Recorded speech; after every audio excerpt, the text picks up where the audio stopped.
Hey guys! Part 3 of What If Naruto was in Mass Effect. Hit like and subscribe if you like this one, and also please check the author in the description. Let's start. We are pain, that's all. We are God.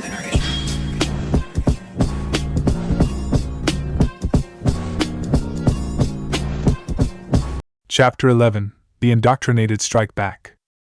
Another 18 locations hit, though it seems we have a leak somewhere given that 7 other locations were empty by the time we got there. Jane seemed annoyed at this, making Naruto feel slightly guilty at his clandestine operations the other night. Her tone and glance across at Palin made it clear where she thought the blame lay. Given my agents only knew where CSCC would be targeting and your targets were the ones that were cleaned out, Commander, I wouldn't be looking at me like that. That was a point, and given Jane's startled glance over to him, Naruto got the feeling she hadn't realized that either, so she was now going to be paranoid about them being spied upon or betrayed. Naruto would tell her eventually, probably when he had done something useful enough that she wouldn't get overly angry, but the money had been far too useful in addition to ignore. The fact that it wasn't in either his or Jane's account meant it wasn't going to be tracked by the Council either, which, given his clones were still having to distract some of their agents when they were on the Citadel, was a foregone conclusion. We can look into it after this Taicho. We haven't been the most cautious when speaking over the comms after all. It had been a security flaw that Naruto had already noticed with his comrades back on them, but it was a good enough excuse to distract Jane for now. Still, the fact that those areas were cleared means that the gangs will have been forced to reorganize in a hurry. This may actually help my agents in the long run with infiltrating their networks. So, Commander, in regards to payment. Naruto zoned Palin out at this point as memories suddenly appeared in his head. Obviously one of his scouts had found something. His eyes widened even as he could suddenly hear the high-pitched whining noise getting steadily louder and louder, shifting forwards as fast as he could to throw both Palin and Jane against the nearest wall with one hand. His left hand wrenching the executor's table from its floor, mounting despite his muscles screaming protest at the stress such an action put them under.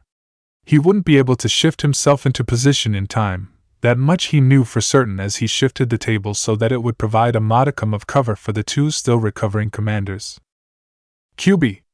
The fox would know what was up, even when the bijou was sleeping. The thing's danger sense was attuned to the point that Naruto was surprised the warning hadn't come from the fox. But even when the beast was being friendly, he often had to be firm to get his requests heard. Sigh, fine brat, but this is going to hurt a lot. Make sure you find who did this afterwards. I want to make them suffer more.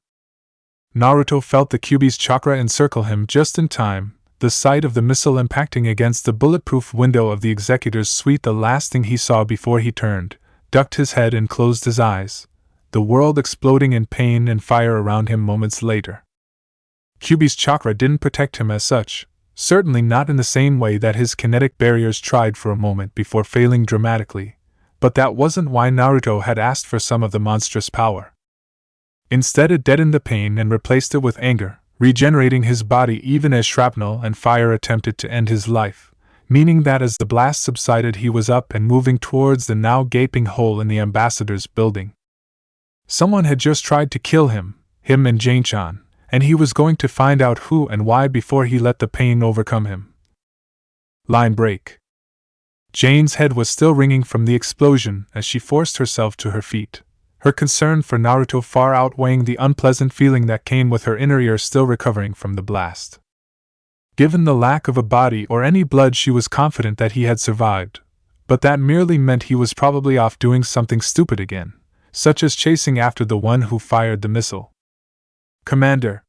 Palin's call went ignored as Jane rushed to the window, easily spotting her crew member as he darted through the rapidly gathering crowd and towards the other side of the Presidium. Unfortunately, whilst Naruto could just shrug off a 3-floor drop after a rocket attack and then just run off like nothing had happened, Jane wasn't so indomitable. So quickly checking that the executor was okay, which he was apart from a few scratches, Jane made her way to the door as fast as she could. It took her 2 precious minutes to fight her way to the building's entrance, and another 30 seconds for her to make the crowd part in front of her to allow her through.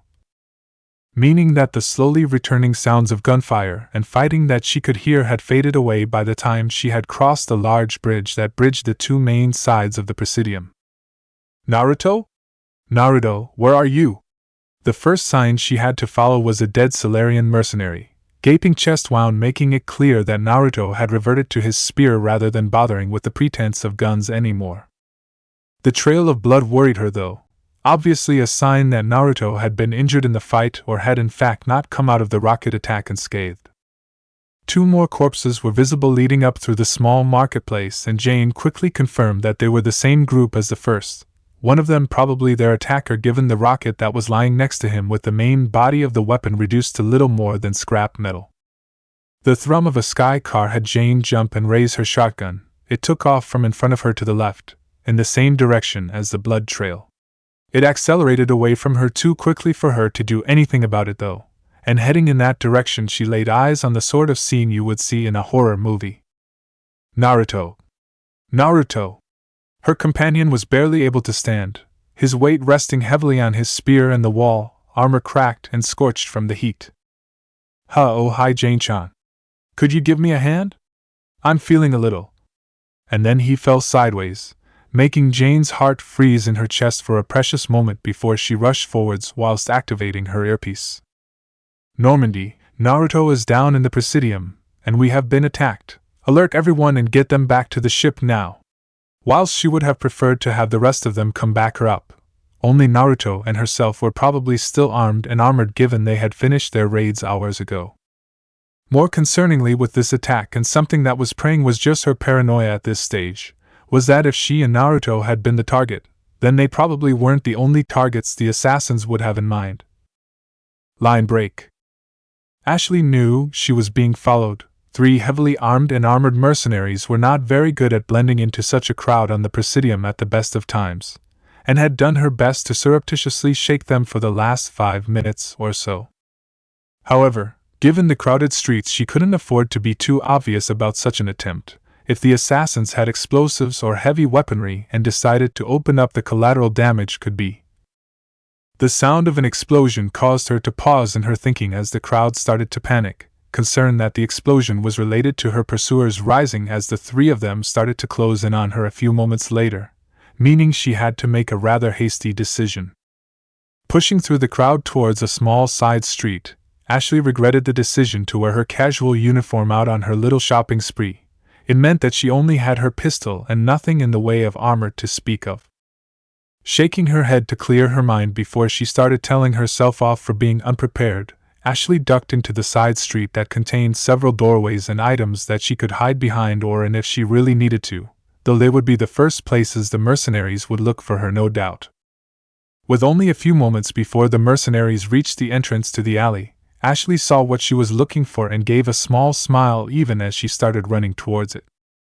The first mercenary arrived a few moments later, shotgun up and ready as he scanned the alleyway, though he didn't enter until the other 2 arrived several seconds afterwards.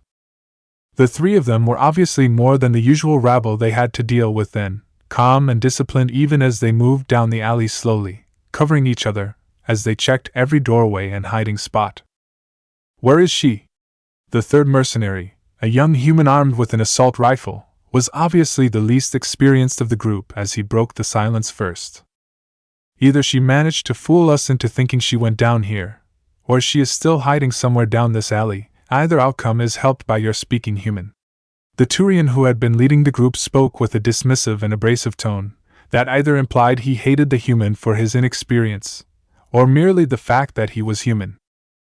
Quiet both of you, one more sweep and then we get out of here. Her head isn't worth us being caught by CCC. Perched on top of the little overhang above one of the doors, barely risking breathing in case they heard her, Ashley was glad that she had seen Naruto use this little trick earlier during the raid on the gangs. For a moment she thought that she would get away with it, the mercenaries passing underneath her without comment, when suddenly her comms activated. Whilst not loud enough to give her away directly, Ashley knew it would be enough to make the mercenaries suspicious and lead to her discovery, meaning that she swung into action even as Joker's voice filled her ear. Alert! Normandy crew under attack on the Presidium. All crew to report back to the ship for security reasons immediately. Even as Joker finished speaking, Ashley leapt down and slammed the heels of her feet into the human's unarmored head, sending him crumpling to the floor even as she continued to fall, raising the pistol so that it was pressed directly into the Thorian's chest. Firing 3 rounds at that range, where his kinetic barriers couldn't activate due to the proximity, took the Thorian out before he could even react, body flying back into the wall as Ashley tried to swing her pistol round to deal with the Asari. However, her last opponent was prepared, knocking her pistol aside with her free hand and raising her own, though thankfully Ashley grabbed the arm and managed to force the muzzle away from her. Then the Asari's eyes glowed blue and Ashley felt the biotic lift take effect, the Asari managing to free her arm as Ashley tried to bring her gun to bear in 0G. You have skill, I will give you that, human, though I suppose it did not matter in the end. Saren paid us to send the new Spectre a message, and your body will do nicely. The Asari raised her pistol once more, only for a noise to cause her to jerk in its direction. Naruto stood at the entrance to the alley with a grim look on his face. Another of our targets, I will enjoy my pay after all of this. The Asari fired 3 times, Naruto dodging each shot even as Ashley felt the lift's power begin to fade. Shifting as the lift failed entirely, Ashley took advantage of the last few moments of weightlessness to swing her body so that her legs could push off the wall behind her, sending her careening into the Asari, and causing them both to tumble to the floor. Not giving the Asari any respite, Ashley let her anger at the fear she had felt in the lift take control, unleashing a flurry of vicious punches into the Asari's face and upper torso. Ashley, that's enough. Naruto's call, followed by his firm grip a few moments later, brought her back to her usual self, though given the bloody mess that her opponent's face had been reduced to, their newly acquired prisoner wouldn't be talking any time soon. It's okay, Ash, it's okay. As Naruto pulled her off the Asari and into an embrace, Ashley realized she had begun to cry, the hot tears slipping down her face as the adrenaline faded, and she realized quite how close she had been to dying and being unable to do anything about it. Thanks, Naruto, but I am okay, honest, just the shock. Not that I am ungrateful, but how did you end up being in the perfect place to distract her? She had a suspicion as to why Naruto had been there, which was bolstered by the slightly awkward shrug the ninja used to try and avoid the answer, but she wouldn't press. The boy, or at least his clone, had just saved her life with his arrival.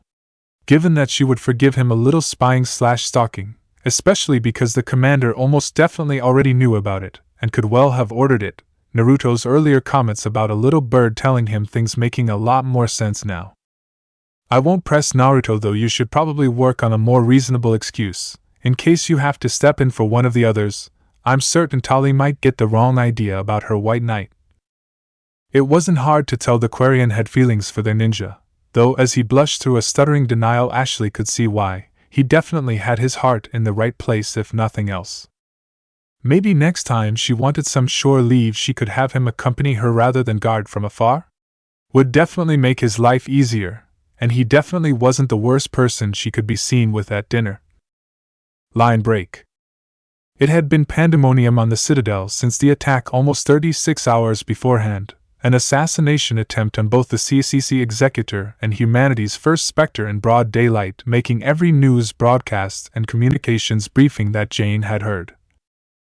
Even the council had been forced to weigh in and assign 2 other Spectres to assist in the investigation. Jane knew the real reason for the added Spectre presence, serving to both pacify an alarmed populace and also to minimize the impact she could have on the investigation. Honestly, she didn't mind overly much.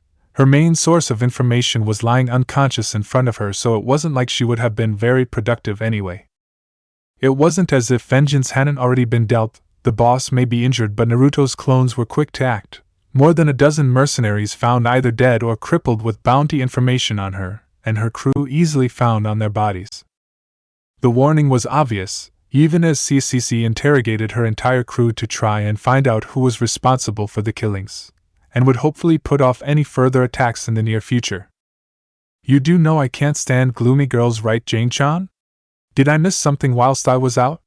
The scratchy and weak voice dragged Jane's attention to the deep blue eyes of the man who had probably saved her life for the 3rd or 4th time now, a smile coming unbidden to her face even as she did her best to glare at him. You mean apart from Ash almost getting assassinated, Someone shooting a rocket at us and you getting blown up? Her voice was a little louder than she had intended, and Naruto's guilty wince made her feel a little bad, but then a determined look crossed his face, and he raised a still bandaged arm. What was I supposed to do, Taicho? There wasn't any time after getting you and Palin into cover. Jane was about to object that he didn't need to protect her like that, but Naruto shook his head even as she opened her mouth, obviously guessing what she was going to say next. And yes, it is better that I got hit than protecting myself first rather than you, Jane-chan. The only person who can probably take an explosion like that better than me is Rex, and even he would have been down and out after that one. With my unique abilities, it's better that I. Jane didn't realize that she had let her anger get the better of her until it happened, the slap connecting and sending Naruto's head reeling before she embraced him in a hug. Don't you dare, do you realize we thought you were going to die? Doing her best to get a grip on her emotions, Jane pulled back and fixed Naruto with a direct gaze. I understand what you mean, and I know you are right that you can survive more than I can, but that doesn't mean that we should just accept that should be the way things happen. You are too important to all of us for you to keep trying to get yourself killed. Now if you could only admit that you are angry because you care, and that you have barely left his bedside for the last 2 days, we might actually get somewhere.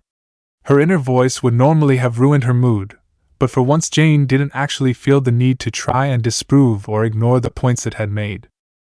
Hi, you aren't the first one to tell me that, Jane-chan, but I don't really know any defensive jutsu other than just cloaking myself in chakra. There wasn't really much time for structured learning after the invasion. Despite the initial claims Naruto had made to Anderson and the council, Jane was getting the feeling that he hadn't been anywhere near as proficient a ninja as he had claimed, especially with things like this. Well, can we work on creating some then, Naruto? Because whilst I do not know jutsu, there are enough biotics on this ship that you could modify your abilities to act like theirs for the time being. Certainly the biotic barrier that they all learned would improve your defenses. As Naruto's face lit up, Jane decided she didn't care though. He had his rights to secrets just as she had hers. Making new jutsu? That will be so cool. Maybe I could make it bigger and...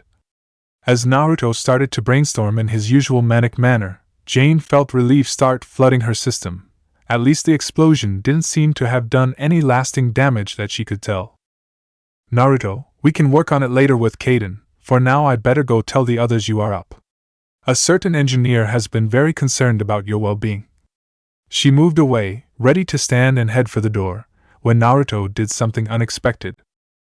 Rather than be embarrassed about her inference to Tali's crush on him, which was so obvious now even he would have trouble missing it, Naruto instead frowned before a blue wave of his chakra erupted from his body. The wave flowed through her and the walls moments before the alarms started blaring throughout the ship. Commander, energy readings just went through the roof. Trying to pinpoint where it came from in case it was Gethin. Jane cut off Joker's report even as Naruto suddenly shifted out of bed, summoning his spear to help him stand. Joker, the readings came from our asset, stand down. Looking across at Naruto, who was throwing on his normal clothes as fast as he could, Jane couldn't help but be slightly concerned as he asked a rather out-of-place question. Jane, where are we? His tone was strangely demanding and fierce, Jane quickly opening up her Omnitool as she replied. We have just taken orbit over a planet named Feros.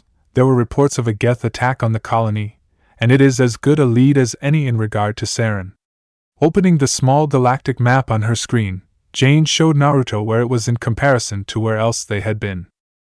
We were about to launch a ground team when Dr. Chukwas said you might be waking up. Naruto nodded and then pointed towards the door. No time to waste then, we need to get down there now. Normally Jane didn't mind Naruto's little quirks and changes in personality, but this was too different to normal for her to just ignore. Naruto, you've just woken up from being sedated for 2 days, and now you want to join the boarding party despite the fact your armor is in pieces. She grabbed his arm and made him turn to face her, his eyes studiously avoiding meeting her own. You're hiding something, and I won't have you endangering the mission or yourself by trying to keep it from us. There seemed to be something of an internal struggle inside Naruto's head for several moments before he sighed and gestured down and to his left. I can sense chakra, Jane-chan. It is very weak, but I can feel it down there. It is one of my friends. It has to be. Chapter 12. Hope Shatters. Jane Taishu, the Skyway is clear of all hostiles apart from 3 of those large walkers and a couple of large groups of infantry, moving on to scout out the Alpha Varren. As Naruto's latest report came in, Tali couldn't help but question Shepard's judgment regarding the mission, though as she caught sight of her commander's expression from the driver's seat of their Mako, Tali realized she might not have had much of a choice in Naruto's tactics. Okay Naruto, scout only, understand? We will catch up with you shortly. Despite her concern for their blonde-haired teammate, Tali couldn't help but feel a small amount of satisfaction that her gut feeling had been right. Naruto had been different since he had woken from the assassination attempt, quiet and driven to the point that Tali was almost concerned it wasn't the same person, aggressively breaking through the Geth blockade around the human colony before going scouting. Though given the number of Geth corpses that were scattered in their path as they advanced, maybe hunting was a more appropriate term for Naruto's actions. It wasn't to say that the 3 of them following him had nothing to do, Naruto having left the larger clusters of Geth and reported them in before moving on, and the 3 Geth dropships in the area provided more than enough opposition to slow them down in their advance towards Exogeni's base of operations. Jane had elected to have her and Gurus accompany her, while the others had set themselves up in a forward base in the tunnels they had cleared leading up to the colony. This would help protect the 300 or so surviving colonists from any further Geth attacks whilst they moved on the tower. Commander, I am picking up several comms signals from nearby and they definitely aren't Geth. Should we investigate? It could be other survivors.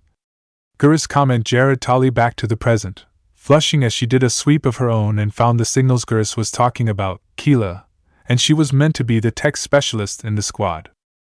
Thankfully Shepard didn't seem bothered by her failure, merely spinning the Mako in a flashy but skilled turn to avoid the fire of an armature that reared up from where it had been hiding amongst the Skyway debris.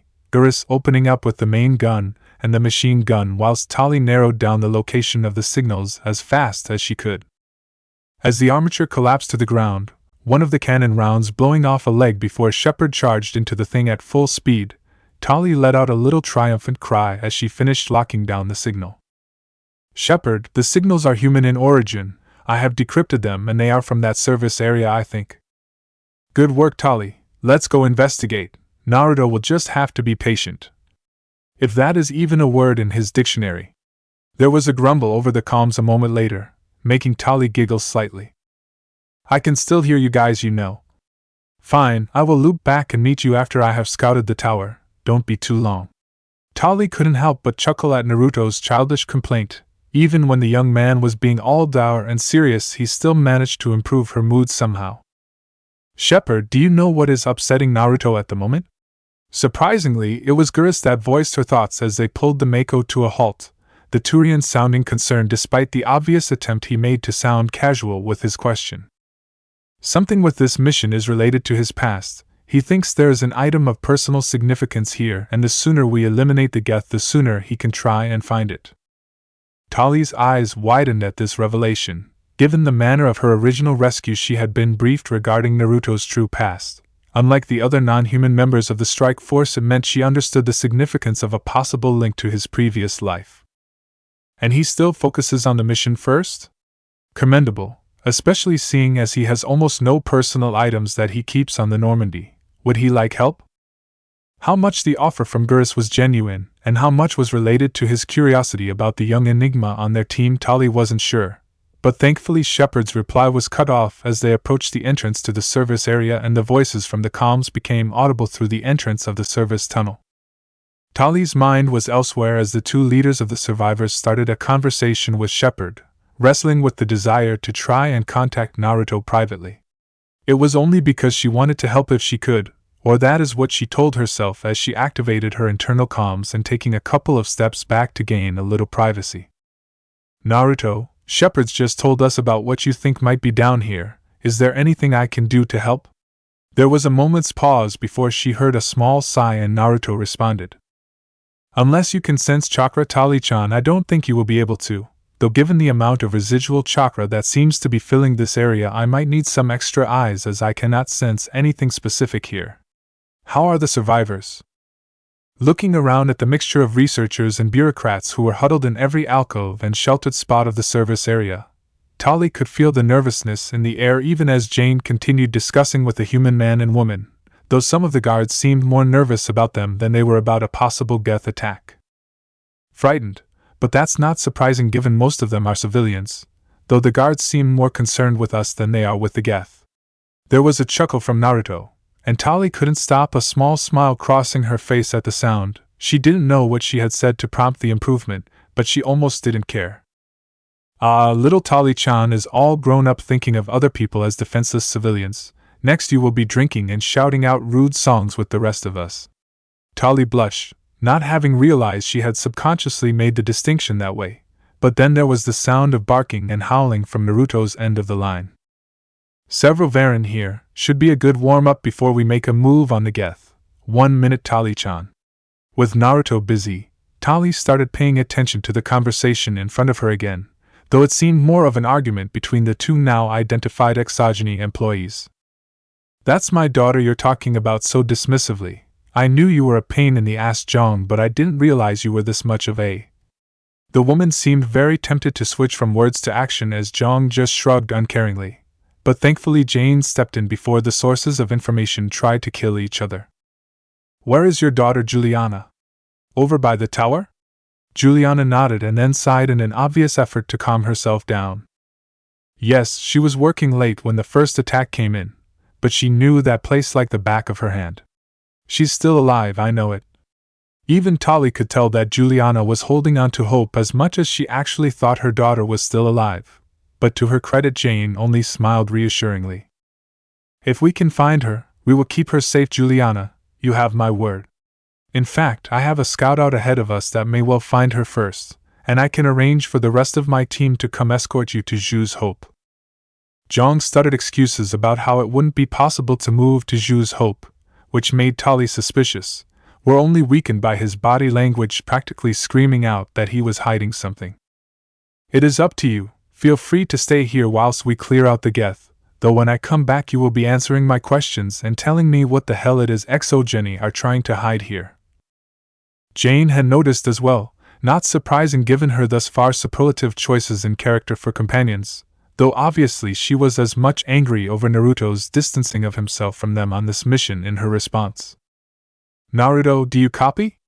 Jane trying to contact Naruto over the comms made it clear that they were moving out, though Tali stayed half facing the Exogeni staff as they walked away and was happy to see Gers do the same. It wasn't just her bullshit sensors that had been going off. Here, Commander, I am not going to be able to make the rendezvous as planned. I have found a survivor and I think you are going to be very interested in what she has to say. Huh, well that didn't sound ominous at all. I would really advise that you think your actions through here. Looking down the barrel of Zhang's gun, Jane had to say she wasn't surprised by the ploy. The man's desperation had been almost nauseating when they had returned after clearing out the Geth from Exogeni's tower. Why, what are you going to do, Spectre? We have you outnumbered and none of you have. Ethan's attempt to point out that neither she or the other two members of her team hadn't drawn their weapons was cut off as an armored figure dropped from the roof above them, and Roundhouse kicked him in the head. Already moving to take out the two nearest guards before they had even realized what was going on. Stepping forward as Gurus and Tali drew their weapons to stand off against the remaining guards, who were looking distinctly uncomfortable as Naruto snapped an assault rifle in half with a single movement. Jane put her boot rather forcefully on Zhang's chest as he tried to recover from the surprise assault.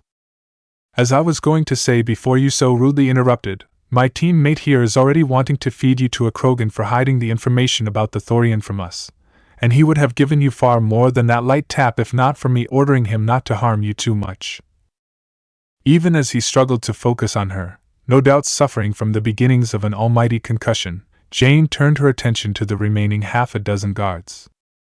And if any of you have your weapons raised in 5 seconds, I will let him take his full annoyance out on the lot of you. Naruto, why don't you give them an example of why this would be a bad idea? It was a credit to the young man that he was keeping his anger at Exogeni's deception so under wraps, especially as this Thorian was probably the reason that he couldn't get an exact fix on whatever it was he had sensed down here from orbit. But the professionalism faded a little as his face morphed into a feral snarl before burying his fist into the ceramite of structure they were in with the blue/red glow obviously meant to disguise his strength as biotic power. Now you are going to tell me everything you know about this Thorian, and what the hell it has done to those colonists. Any objections? Much to her slight disappointment, the guards quickly lowered their weapons. Jane did want to see Naruto go to town on these mooks as much for the passive venting of her own anger at this mess as to test his skills a little further. A short and rather mood-lifting reunion of Lisbeth and Juliana later, and they had the answers they needed, though the news that the Thorian was based underneath Zhu's hope made it no easier to strategize how to go after it. After communicating with the other members of her team, and finding them now besieged by the very colonists they had been protecting, Jane knew the time for subtlety was over. Naruto, I need you to head back ahead of us and take care of the colonists attacking the rest of the team. Go all out if you need to, as we don't have time to waste in an attrition war. Just remember they are. Naruto cut her off with a wave of his hand, already turning to the door in an obvious hurry to get moving himself.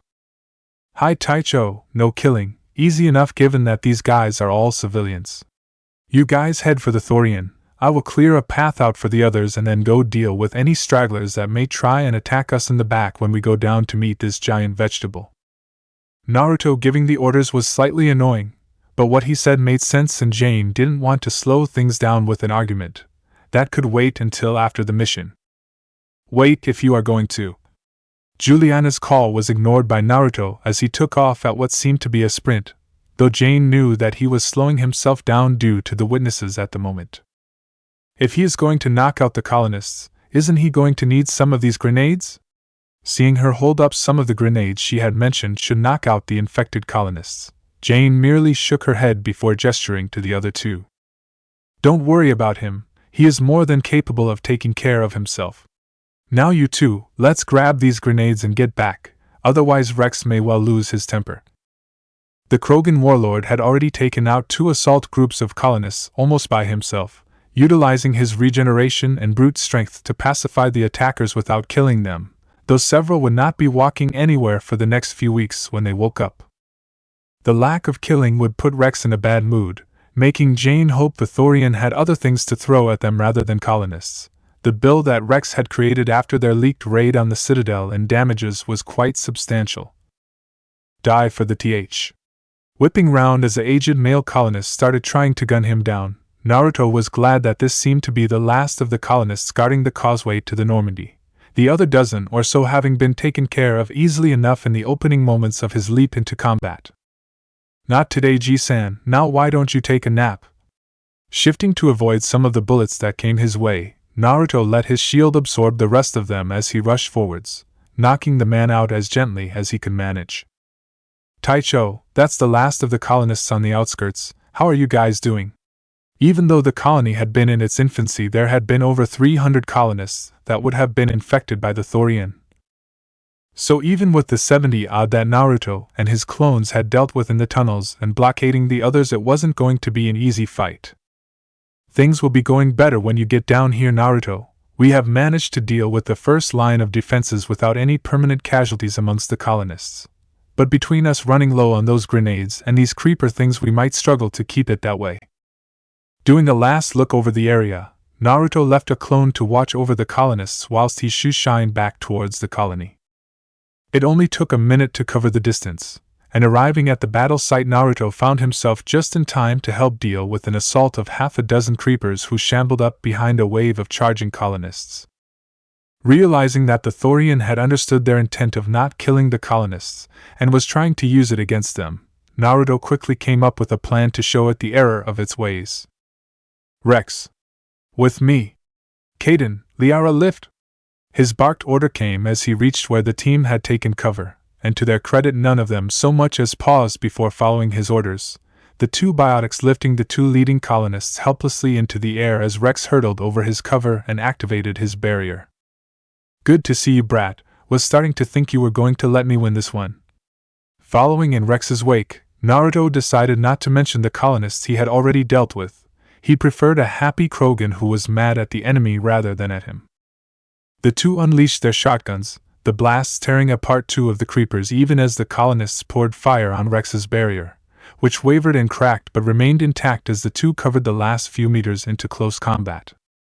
From there it quickly became a rout for the colonists, though the Thorian didn't seem to realize the loss of its advantage as Naruto and Rex sent the colonists who had been acting as shields flying aside, leaving the creepers exposed as the rest of the team poured fire onto them. "I'll deal with these two, Rex." The Krogan turned to him with an animalistic snarl, obviously annoyed that there was going to be strategy behind the fight, though his snarl morphed into a predatory smile as Naruto pointed at another group of creepers that were spawning from the ground near the cockpit of the downed freighter.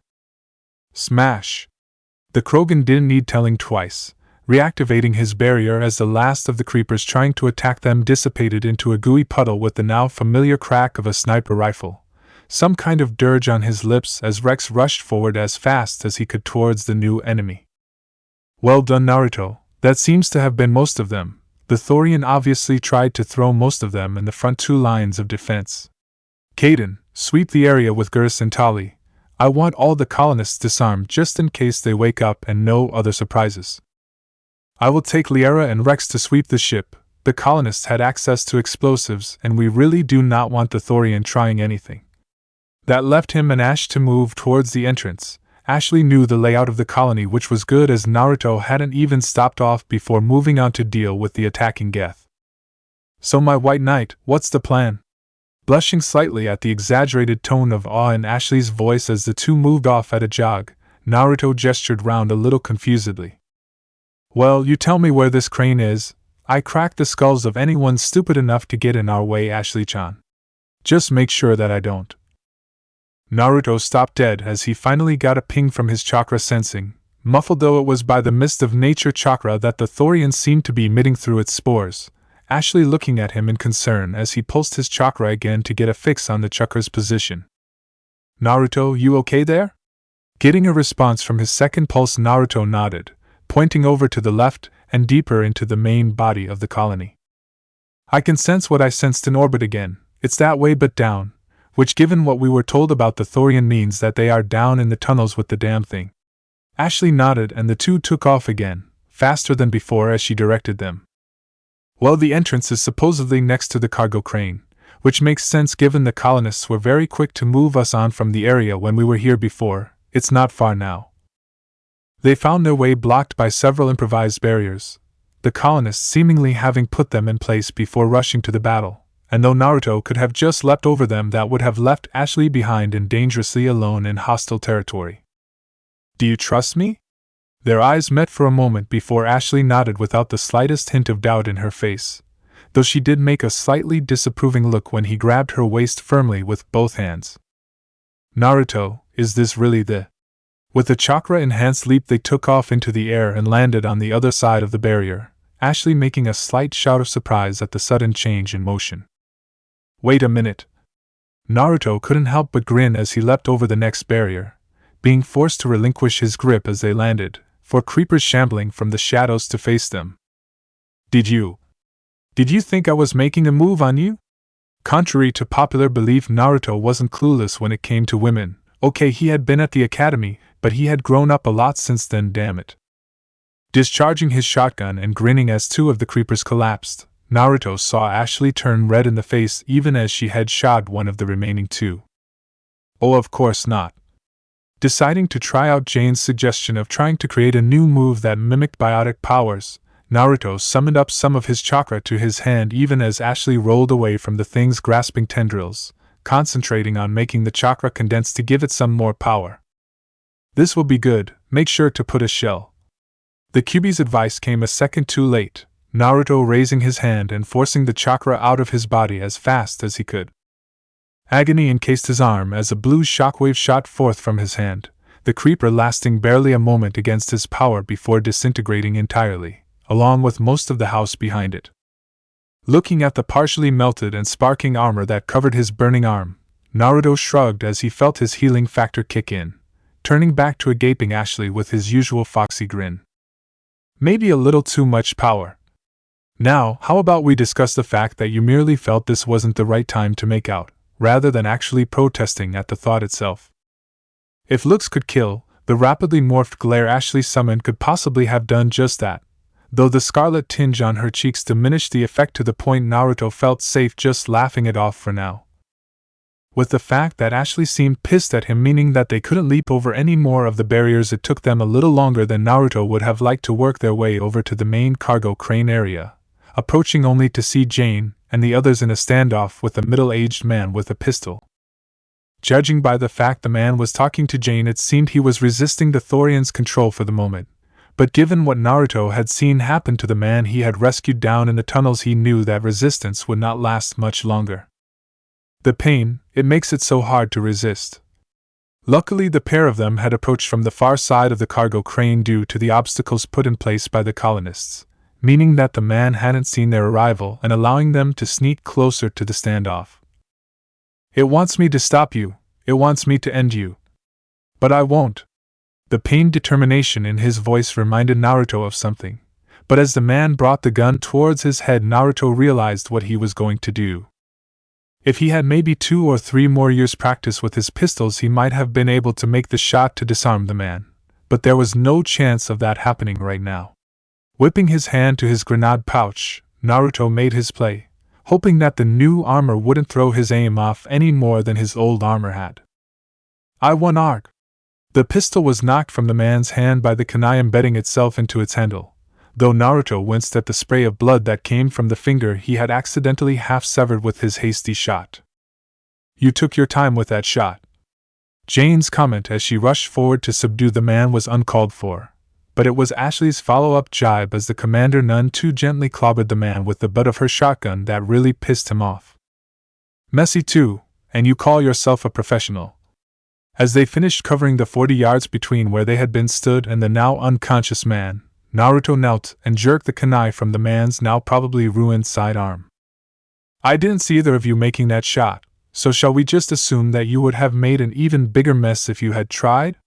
Point to me, Naruto thought, as both women flinched at the riposte, eliciting a deep chuckle from Rex whilst Liara knelt to apply Medigel to the man's hand. Man's got a point, though why he had to throw that toothpick instead of using a gun I don't know. Now, can we get on with the fighting? From what you guys have told me, this thing is going to be the fight of a century. Typical Rex, it reminded Naruto of Chuji, to be honest, always thinking about his next meal or the next fight. We will just shift the cargo container, and then we can head down. I want. Naruto found himself distracted from Jane's orders as he pulsed his chakra once more, the world lighting up to his senses in a totally different way as he focused on it, breathing deeply as he stretched his senses outwards. No, no, no, no! Eyes shooting open, Naruto turned off to the left of the opening and rushed over to where some salvage had been piled up next to one of the buildings, not caring about how out of place his lifting of a boulder almost the same size as he was out of the way was. He heard Jane call out to him, but the words were muffled as he found exactly what he feared buried about halfway through the salvage dump. Ino. Looking down, mind still reeling at what he had just unearthed, Naruto felt Jane approach his left side and put a hand on his shoulder. Naruto, what is? Oh. Jane quieted as she laid eyes on the lower half of a stone leg, the break stopping just before the knee. Chapter 13, Fury Rages. I would get upset that the little runt was stealing all of the killing here, but having seen what he did to those creepers, even I am not that pig-headed. Rex's surprisingly calm comment seemed to summate the general mood of the entire group as they followed Naruto through the labyrinth of tunnels underneath Ju's Hope. Though given Liara's almost odd expression at the display of biotics Naruto had displayed, Jane could help but wonder if the Krogan had been purposefully understating his reaction to the brutal efficiency they followed in the wake of. As a veteran of 2 of humanity's greatest engagements since first contact, Jane knew that she could seem almost unstoppable on the battlefield when she got in the zone, but Naruto made her best look mediocre. The first 2 creepers the young ninja had come across after finding the stone remnant were essentially vaporized by the biotic blast that Naruto tossed in their direction without even slowing down, the steam rising from his arm concerning her even if Naruto showed no visible sign of being hurt from the attack. The next dozen or so were torn apart by claws of what the boy called chakra, each barely able to react before the boy dismembered or tore them apart before moving on. This was not to say Naruto was okay, The creeper's blood had eaten heavily into his armor now where it wasn't covered by the claws. Jane would be surprised if the suit was still functional at this point, let alone actually able to protect him. Finally, though, Naruto slowed to a stop at the end of a corridor, allowing the others to slow from the run they had been forced to keep whilst keeping up. Well, Pant, at least we know that Naruto will be able to deal with this Thorian creature when we find it. I only hope that he calms down. Ashley's comment and sudden cutoff would have amused Jane if she wasn't struggling to deal with the size of the creature in front of them herself. That's a plant? I call bullshit. It took a moment for Jane to realize that she had been the one to speak the sassy comment, though Rex's chuckle followed by the readying of his shotgun seemed to prove it had been good for morale at least. Well, bullshit or not, Shepard, unless the brat has any other hidden surprises, we might be here for a while blasting that thing. Rex had a point. The thing was certainly big enough that it would be able to ignore their fire for a while, and that was assuming it didn't have a way of fighting back. Where is she? Naruto's bellow caught them all by surprise, the large cavern reverberating with the force of his shout even as the claws on his hands dissipated, seemingly realizing they would be of little use. The Thorian didn't seem to respond for a moment, and Naruto growled in obvious preparation to make his displeasure known physically, only to pause as there was a sudden movement in the distended tentacles that extended down to the platform in front of them. Weapons ready, people. Glancing round as she moved up next to Naruto, Jane was glad to see that the other three were already getting ready and taking cover before her call. None of them needed to be brought back to reality, as it were. Her gaze focused on the Thorian once more, just in time for her to catch an Asari drop from between the tendrils and land in a practiced crouch upon the floor. Rearing up as the tendrils retracted once more, the Asari stared at Naruto with a mixture of interest and wariness, barely giving her and the others a contemptuous glance as she did so. You, interloper! Impossible, the old growth has not seen your kind in. Naruto moved so fast that Jane could have sworn he didn't actually traverse so much as teleport across the gap between him and the strange Asari, catching her by the throat and hefting her in the air even as the Asari's eyes widened and her arms glowed blue with biotics. Despite the fact you seem to be a mere extension of this giant piece of fertilizer, take a look down. The Asari actually did as Naruto suggested, her eyes widening slightly as she realized that Naruto had not only picked her up but hefted her back so that she was hanging over the gaping chasm the Thorian was perched over. You try anything and I will let go. Whilst I am sure that the big guy can just produce more of you whenever it likes, you piss me off and I will really let loose on it, and I am sure it realizes what a bad idea that is. Compared to the almost frothing berserker they had followed down here, Jane was actually more concerned with the now icy calmness that Naruto exuded as the Asari's biotics faded as quickly as they appeared. Threats and brutality. The old growth knew that you would be just like the others, the cold ones who tried to slay the flock. Jane almost didn't want to believe what she was hearing. It almost sounded like the Thorian was acting, protective of the colonists it had infected. Because mind control and pain therapy for those who try and resist your control is so diplomatic and refined. Ashley's sarcastic comment seemed to catch all of them off guard slightly, before Naruto laughed slightly and brought the Asari closer to his face. You claim to want to protect those people, but you merely see them as disposable tools to further your own goals, which makes you the lowest of the low in my books. Now I will ask nicely one last time before I get really angry. Where is she? Would you believe that the Thorian was the one who saved her from the Exogeni excavations? Kami, above Naruto, you can be troublesome at times. The voice, so different from the Asari's original tone despite still coming from her mouth, seemed to freeze Naruto in place for a moment before the snarl returned full force. Shikamaru? Don't tell me this thing. The Asari seemed to struggle for a moment before shrugging lazily. When I woke up there were these alien people who were getting slowly wiped out in a guerrilla war against an enemy even greater than the one we faced, Naruto. Given the hopelessness of the situation, I didn't let them wake Ino-chan up and in return for my help had them bring her with us as we retreated underground. It was there that most of the aliens were collected by this giant testicle spores, though given my experience with Ino they had very little effect on me.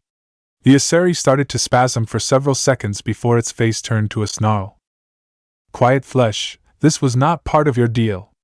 Your friend wishes to destroy the old growth, and that is not permissible. Jane knew she should have just let the three continue talking, but she had to try and take command of the situation before Naruto did something rash. Given that you enslaved the colonists, and it was clearly against their will, how did you expect us to react? And you realize that allowing Naruto to talk to his friend is probably the best chance you have of him not tearing your bloated ass into small pieces, right? You tell him where his friend is and answer our questions about Saren, then we can work out where we go from there. Whilst she couldn't condone the enslavement of the colonists, Jane also knew that for a being over 50,000 years old, normal social conventions probably didn't apply. That, and if it had information on the Reapers and the Protheans, it could be a veritable treasure trove of information for them. Won't work. This troublesome plant doesn't seem to understand normal logic. As far as it is concerned, you are all a set of mice that have tried to encroach on a cat's lair. Useful only for amusement, or as sustenance. I haven't much time. The only reason I wasn't fully absorbed by this thing was because then it couldn't make use of my tactics. My chakra is nearly gone. She's over. The strange voice prompted the Asari to raise its left hand in an obvious attempt to gesture at something, only for her expression to change into a snarl a moment later and try to bring it clawing for Naruto's face. Bad move. With a blast of chakra, Naruto decapitated the Asari, the blast continuing forwards and slamming into the main body of the Thorian with such force that its massive body shook with a ear-piercing shriek. Flesh threatens us. Exactly like the corrupted one did when it came to bargain with us, but this one is with few allies. I will crush you. Even as Jane turned to the new location of the noise, another Asari appearing from a pod to their left, the tentacles that had deposited the first Asari swung round with surprising speed to bludgeon Naruto off the platform. Naruto! Ashley's cry prompted the rest of the squad into action, Jane only reassured by the still strong vital readings on her HUD to prevent her slipping into her own rage as the Asari began to glow blue with biotics. Rex, you and Liara deal with our clone pest, Ash, and I will see what effect me rounds have on something that size. Rex nodded grimly, all notes of humor gone from his voice as he activated his barrier just in time to tank the clone's throw. Liara responding in kind to knock the clone back into one of the threshers rising from the ground behind her. Over the next minute the pair of them poured dozens of rounds into the Thorian, causing it to make the same keening angry screech it had when Naruto had hit it before, but it didn't seem to have any other noticeable effect. The only good thing was that the sounds of fighting was audible from below them, which meant that Naruto had managed to survive what looked to be a very long fall. Giving a quick look down at the explosions and bursts of light, Jane had a sudden idea that had her grab Ashley's barrel before she could start firing again. This is getting us nowhere, but I think we can bring the thing down. Gesturing over to where one of the gigantic tendrils that seemed to be holding the Thorian up entered the ruins, Jane saw the grin on Ashley's face mirror her own. The biggest kill of the day could still be theirs yet. Despite the trouble the Asari clone was giving Liara and Rex with her biotics, the two were able to keep her contained along with the waves of creepers due to the narrow corridors and the cover that the creepers seemed incapable of utilizing. Meaning that Jane and Ashley were mostly unimpeded as they ascended several piles of rubble to her first target. She only hoped that Naruto would be out of the way when they dropped this thing, otherwise he really wasn't going to be happy. Naruto was pissed, to the same level he had been when Gaara had stupidly threatened Sakura-chan before the robot invasion had begun, even as his shotgun blew another Asari clone apart. From the little Shikamaru had been able to tell him before his chakra had fully run out, and he had been fully absorbed by the Thorian Ino was alive, though where in this labyrinth was anyone's guess, and with the Thorian's attention firmly on him he had no time to search for her just yet. The loss of the lazy but brilliant tactician hadn't sunk in fully yet, and Naruto knew that he would struggle with it later, but for now his blood was singing for vengeance, and the Thorian would pay for its arrogance. Your flesh will feed the old growth's power. Another clone unleashed her biotics in a turbulent maelstrom that threatened to rip through his chakra armor before he pivoted out of the way and allowing the warp/throw combination to tear into the wall behind him. You talk too much. Coming from him, Naruto knew that was probably a little pot, meat kettle from an outside point of view, but if there had been one thing he had not hated so much about the robots it was that they didn't say anything or make many noises in general really. slipping closer as two of his clones sliced through a dozen creepers standing between them before dispelling due to the acidic goo they excreted. Naruto ducked under a hastily thrown punch from the clone even as the Thorian above him gave another screech in pain. Jane-chan and Ashley-chan were obviously succeeding in their task to sever the thing's roots. Seeing the Asari clone falter for a moment as the Thorian tried to redirect its attention to the pair trying to fell it, Naruto stepped in and in a single motion threw the clone up, slamming it directly into the distended body of the Thorian. "You ignore me and I am coming back up there." Given the rapid appearance of 3 more clones behind him at that statement, Naruto knew his distraction attempt had worked, swiveling round with a grin on his face even as he patted himself on the back for letting himself get flicked off the platform. The Thorian had more than enough biomass to throw at them to overwhelm them if they stayed in one group, at least to the point that Naruto would have had to use more powers than he already had to get them out of trouble, so instead Naruto went for a tried and tested tactic that had worked against the robots as well. For all its vaunted power, splitting its attention in at least 3 directions worked a charm in reducing its effectiveness to manageable levels, creepers slower and less agile whilst the Asari clones were mostly limited to brute force methods and basic biotics. I will admit, I can understand why the team said my shadow clones were annoying now. Slipping under 2 throws, Naruto was forced to hunker his shoulder down to tank the third, wincing as he skidded backwards several feet. 2 can play at this game though. Powering up for another of his bastardies throws, Naruto heard the QB rumbling in the back of his mind. Your chakra points in our arm are going to fail catastrophically if you carry on using that move with your shitty control. As much as your arm exploding would amuse me, I want this giant piece of shrubbery to feel my displeasure first, so stop messing around and unleash my power properly. The QB's comment amused Naruto Eve as he held back a pained grimace as he released his power, annihilating one of the clones and sending another flying backwards due to force produced. You do realize one of these days I will get you to admit you care, Fox Team? And no thanks, given how badly that thing is tilting now. Jane-chan will probably only need to destroy one more supporting tentacle and down the thing will go. If the QB was offended by his insult, it showed no sign as its power pulsed, intercepting a warp that ate into the chakra shroud rather than Naruto's uninjured arm. And you think that will be enough? You know better than anyone that merely cutting the head off a snake doesn't mean that the body will die. Something of that size will have a backup plan. If it doesn't, then it doesn't deserve to have survived this long. QB had a point, which was why Naruto had his clones currently destroying as many possible connections the Thorian had leading outside this cavern as they could. If it did have some backup plan like the snake team did, then he wanted to contain it here. Wait. The old growth. The sudden change in tone in the remaining Asari clone's voice indicated that the Thorian had probably realized it was losing its battle. But even as Naruto paused, to see what it was going to try and bargain for its life, there was a third large explosion and a long screech from the Thorian's main body before it started dropping downwards. For a second Naruto thought it wouldn't be quite enough, the sound of the remaining tendrils straining against the Thorian's weight indicating that it might just survive. But then with a final snap one of the tendrils broke in half. Even as the other tentacles rapidly followed suit, Naruto saw the clone in front of him dissolve with a pained cry, indicating that the Thorian had lost its last semblance of control and this was truly its end. Or that's what it wanted them to think, Naruto thought rather suspiciously as the thing's giant body fell several hundred feet to the bottom of the cavern to land with a heavy, wet squelch.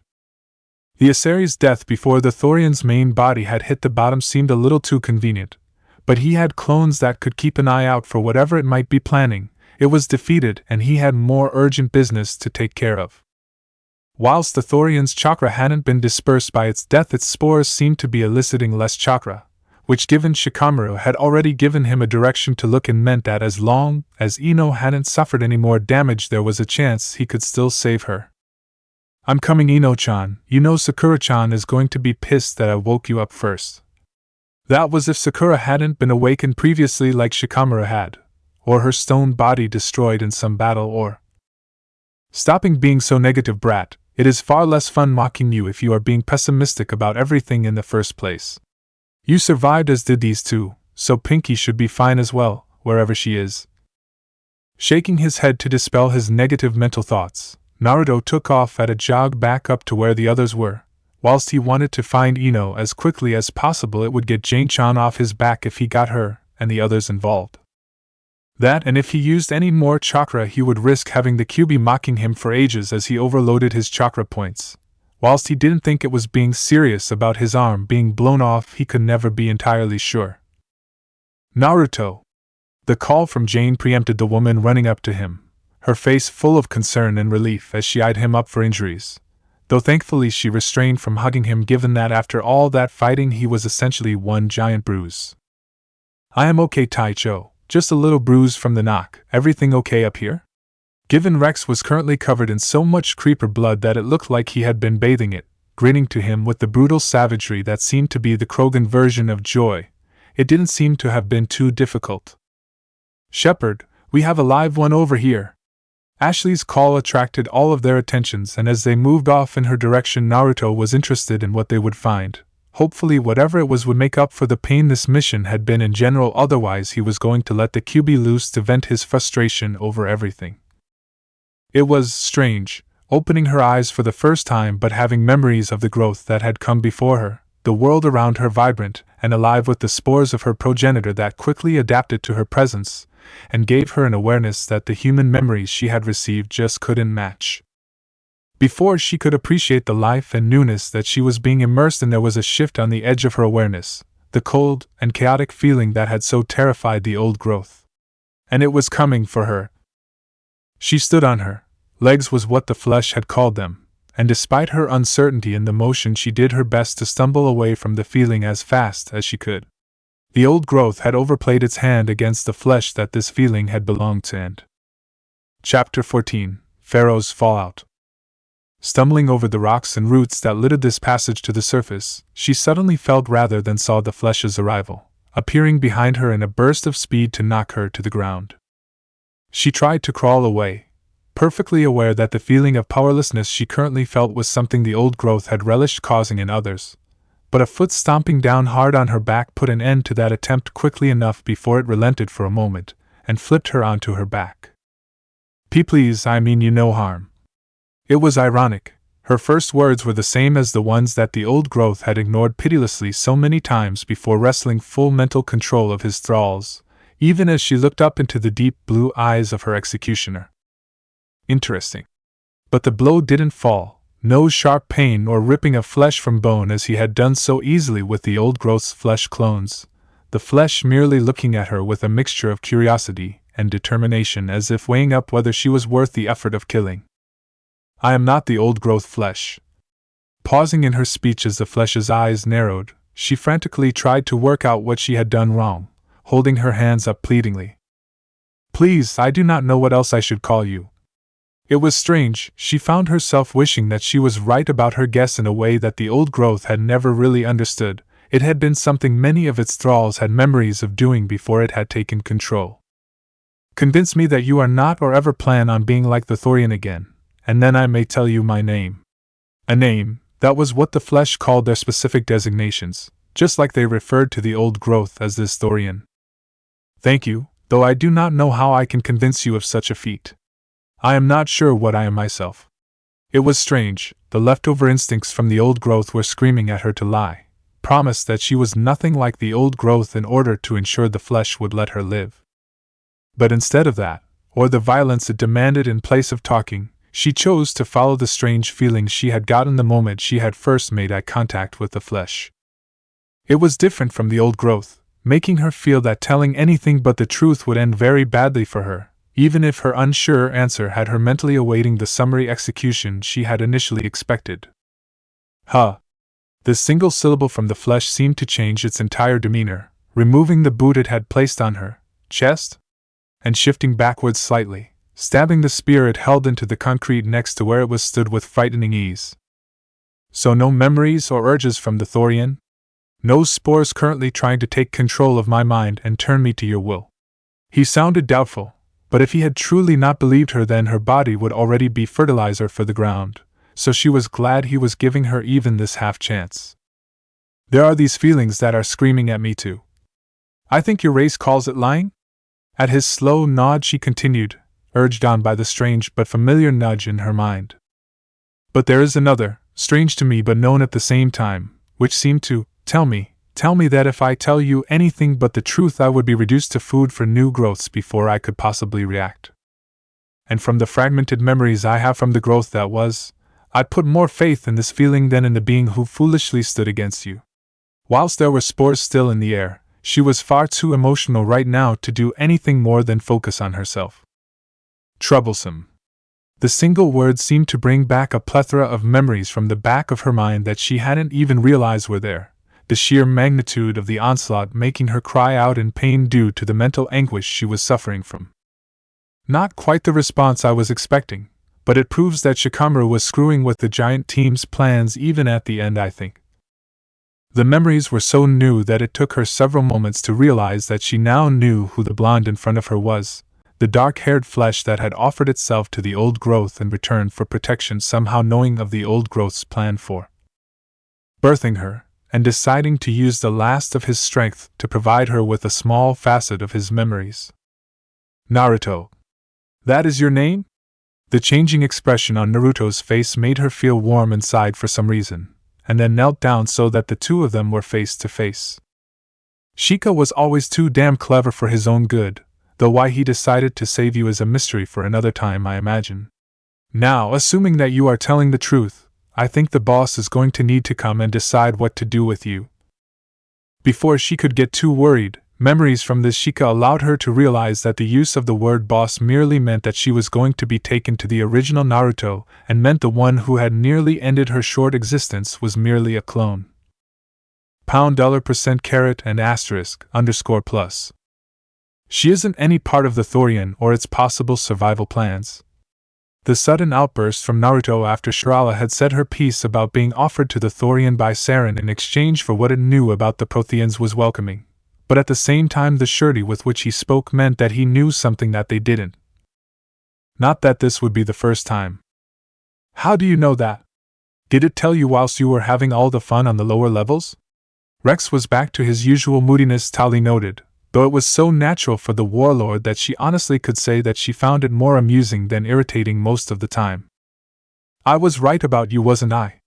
The quip, and the almost unilateral moment of pause before chuckling erupted from the weary group broke the tension that had been building ever since they delved into the ruins beneath Zhu's hope, even Rex nodding in appreciation at Naruto's point whilst Tali could only smile.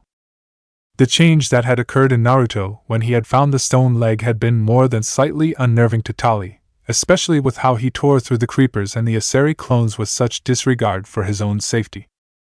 Whilst she still couldn't fully reconcile that Naruto with the humorous and self-assured young human stood in front of her, Tali was just glad that the Naruto she had grown to, like so much, was still there at the forefront. Why do you believe me so easily, though, human? Not that I should complain given the alternative, but given what you did to the Thorian. Naruto glanced at Jane after this questioning statement, the two of them managing to convey what must have been a small conversation, at least with just several minor head movements and eye twitches. Jane finally shook her head before speaking authoritatively. Let's just say we have our method, Shirala, and leave it at that, though just because you are not with the Thorian doesn't mean that your other allegiances are not in question. Let's head back to the Normandy. I would prefer to continue this conversation away from possible eavesdropping. Given Naruto's statement, as well as the silent conversation between the two of them moments before, Tali could tell that there was probably something waiting for them back at the ship for them to discover that Naruto had found with his abilities. Should we not wait and help Naruto find whatever it is he was searching for first? Given the situation, I am sure that there is probably more than enough here for our salvage crew to be here for several hours even with our help. Gura's question was similar to the one Tali had offered earlier, and though Tali was still not entirely sure of the Thorian's motive, the point about the salvage was valid at least. Don't worry about that, Gurus. I found what I was looking for when I was down there. Tali wasn't the only one to be a little shocked by the revelation, especially given the way Naruto had acted before upon finding the leg in the rubble. Though given his open smile, she could only hope that whoever he had found was still in good enough condition for him to bring them back. With the matter settled, even if Gurus was still clearly intrigued by what it was that Naruto could have found, they made good time back to the Normandy, as even Rex admitted he could do with a shower after several hours of fighting. That was one of the things that did peeve Tali slightly. Given the lack of Quarian-orientated facilities aboard the Normandy, she would have to wait until they were back on the Citadel to cleanse herself of the sweat and gunk she had built up. They were trying to install them aboard the Ontario, but that would require several days in drydock that they currently didn't have. It probably sounded immature, but she felt sticky enough just from Naruto's training without actual combat being taken into account. Was it too much to ask for the chance to feel a little bit more like a lady at times? Tali-chan. She was drawn from her internal monologue about the unfairness of being Aquarian on combat missions by an arm wrapping around her shoulder and pulling her into a one-armed hug. I found some geth tech at the tower that I didn't think we would want to leave for Exogeni, given how they've gone all defensive about us seeing what else was inside there. So do you want me to leave it with you or transfer it to the Ontario if they have space? Given the fact we destroyed that geth transport ship, I imagine most of the Ontario's storage is going to be filled with that rather than anything else. There was silence for a moment, both at Naruto's vastly improved mood and what Tali assumed was the shock of everyone else realizing the geth's ship debris had completely skipped their attention. Given the revelations regarding the Thorian, the thought of all the geth tech had skipped their minds. We're going to have to secure the ship before the Exogeni teams get here, aren't we? Ashley's tone was more than slightly dejected, one that Tali couldn't quite bring herself to sympathize with as she watched the entire group's demeanor change at the prospect of several more hours without being able to clean off. That ship is the first one of its kind we know has been brought down. Even with the damage from the fall and the crash, it will give the Alliance tech guys years of possible research to pursue. Jane's tone was the kind of tone that Tali recognized for when she was trying to motivate herself into doing something she really didn't want to do by stating the reasons why she had to do it, even if she didn't want to. So if you guys do that, I will escort Shirala back to our ship, given I need to go to the medbay anyway, though I will need Tali-chan to help me with the security systems of the little brig we have set up. I don't want to accidentally put the ship into lockdown. Naruto's suggestion was met with several barely audible sighs of disappointment, having beaten them to the chance to offer the escort back, and because he also had the most legitimate reason to return, given the blood that still occasionally leaked down his arm from the rather excessive use of his biotics from earlier. The fact that, even after Shepard had given her assent and the rest of the team had started trudging back towards the tunnels where they had left the Mako, Naruto had started walking back with his arms still around her shoulders was something that had Tali doing an internal mental jig. She was sweaty, tired and starving, but she now got to relax back on the Normandy rather than being on guard duty for the next few hours with her favorite non-Quarian. Perhaps there was a chance that they might even get some alone time. Perhaps she could offer some personal lessons on electronics, or persuade him to let her see what he had found down in the depths of the Thorian's lair. You okay, Tali-chan? You've gone awfully quiet. The question from the object of her thoughts made Tali glad that she had gotten to the point where she didn't automatically show her embarrassment in her body language. Though given the increased power draws of her suit's cooling systems, she was surprised Naruto couldn't feel her blushing from their personal contact. Sorry, Naruto, it's just been a long day. You know, that thing you offered.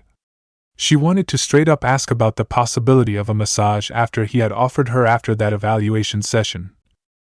But she was already struggling to repress the thoughts that were surfacing in her mind, and to be so blatant about it would be beyond the pale in terms of what her mental imagery could handle right now. You want to do more training when we get back? I would have thought you were too tired, but I admire your determination, Tali-chan. Tali almost panicked, the idea of Naruto's training now, after all she had already been through today? Then she caught the smirk on the blonde's face, before he squeezed her shoulder reassuringly as it twigged that he had been playing with her. I'm joking, Tali-chan. I wouldn't let you train now even if you were mad enough to want to for whatever reason. That Boshtet. Despite the ever-increasing blush on her face, and the urge to sock the annoying man in the face for riling her up like that, Tali couldn't help but lean into his embrace slightly as they carried on walking back up to the Normandy. You too, you do remember you are meant to be escorting me and making sure I don't run off anywhere? Shiala's slightly tentative and shy voice broke the magic of the moment, and Tali felt embarrassed that she had forgotten the Exogeni commando had been there, though Naruto's amused chuckle managed to alleviate some of the embarrassment she felt. If Jane Taisha decides we can trust you, then you might understand how I can say I have had my eyes on you the entire time." The response obviously confused Shirala, but she was intelligent enough not to fall into Naruto's obvious trap and asked him what he meant. "Are you sure about this, Naruto?" Jane's question was one that had been rattling round in Naruto's head for the last couple hours, ever since the crew had returned from guarding the Geth transport, the Exogeni team arriving just after an Alliance frigate pack so unable to do little more than secure the main body of the tower. "Well, Jane-chan, given the plan when we get back to the Citadel, I don't think we can really expect to hide what's going on from the others much longer. Better that we tell them than force them to go digging for the questions." Or, in ninja speak, Naruto wasn't at all happy about having to reveal his true past to anyone else.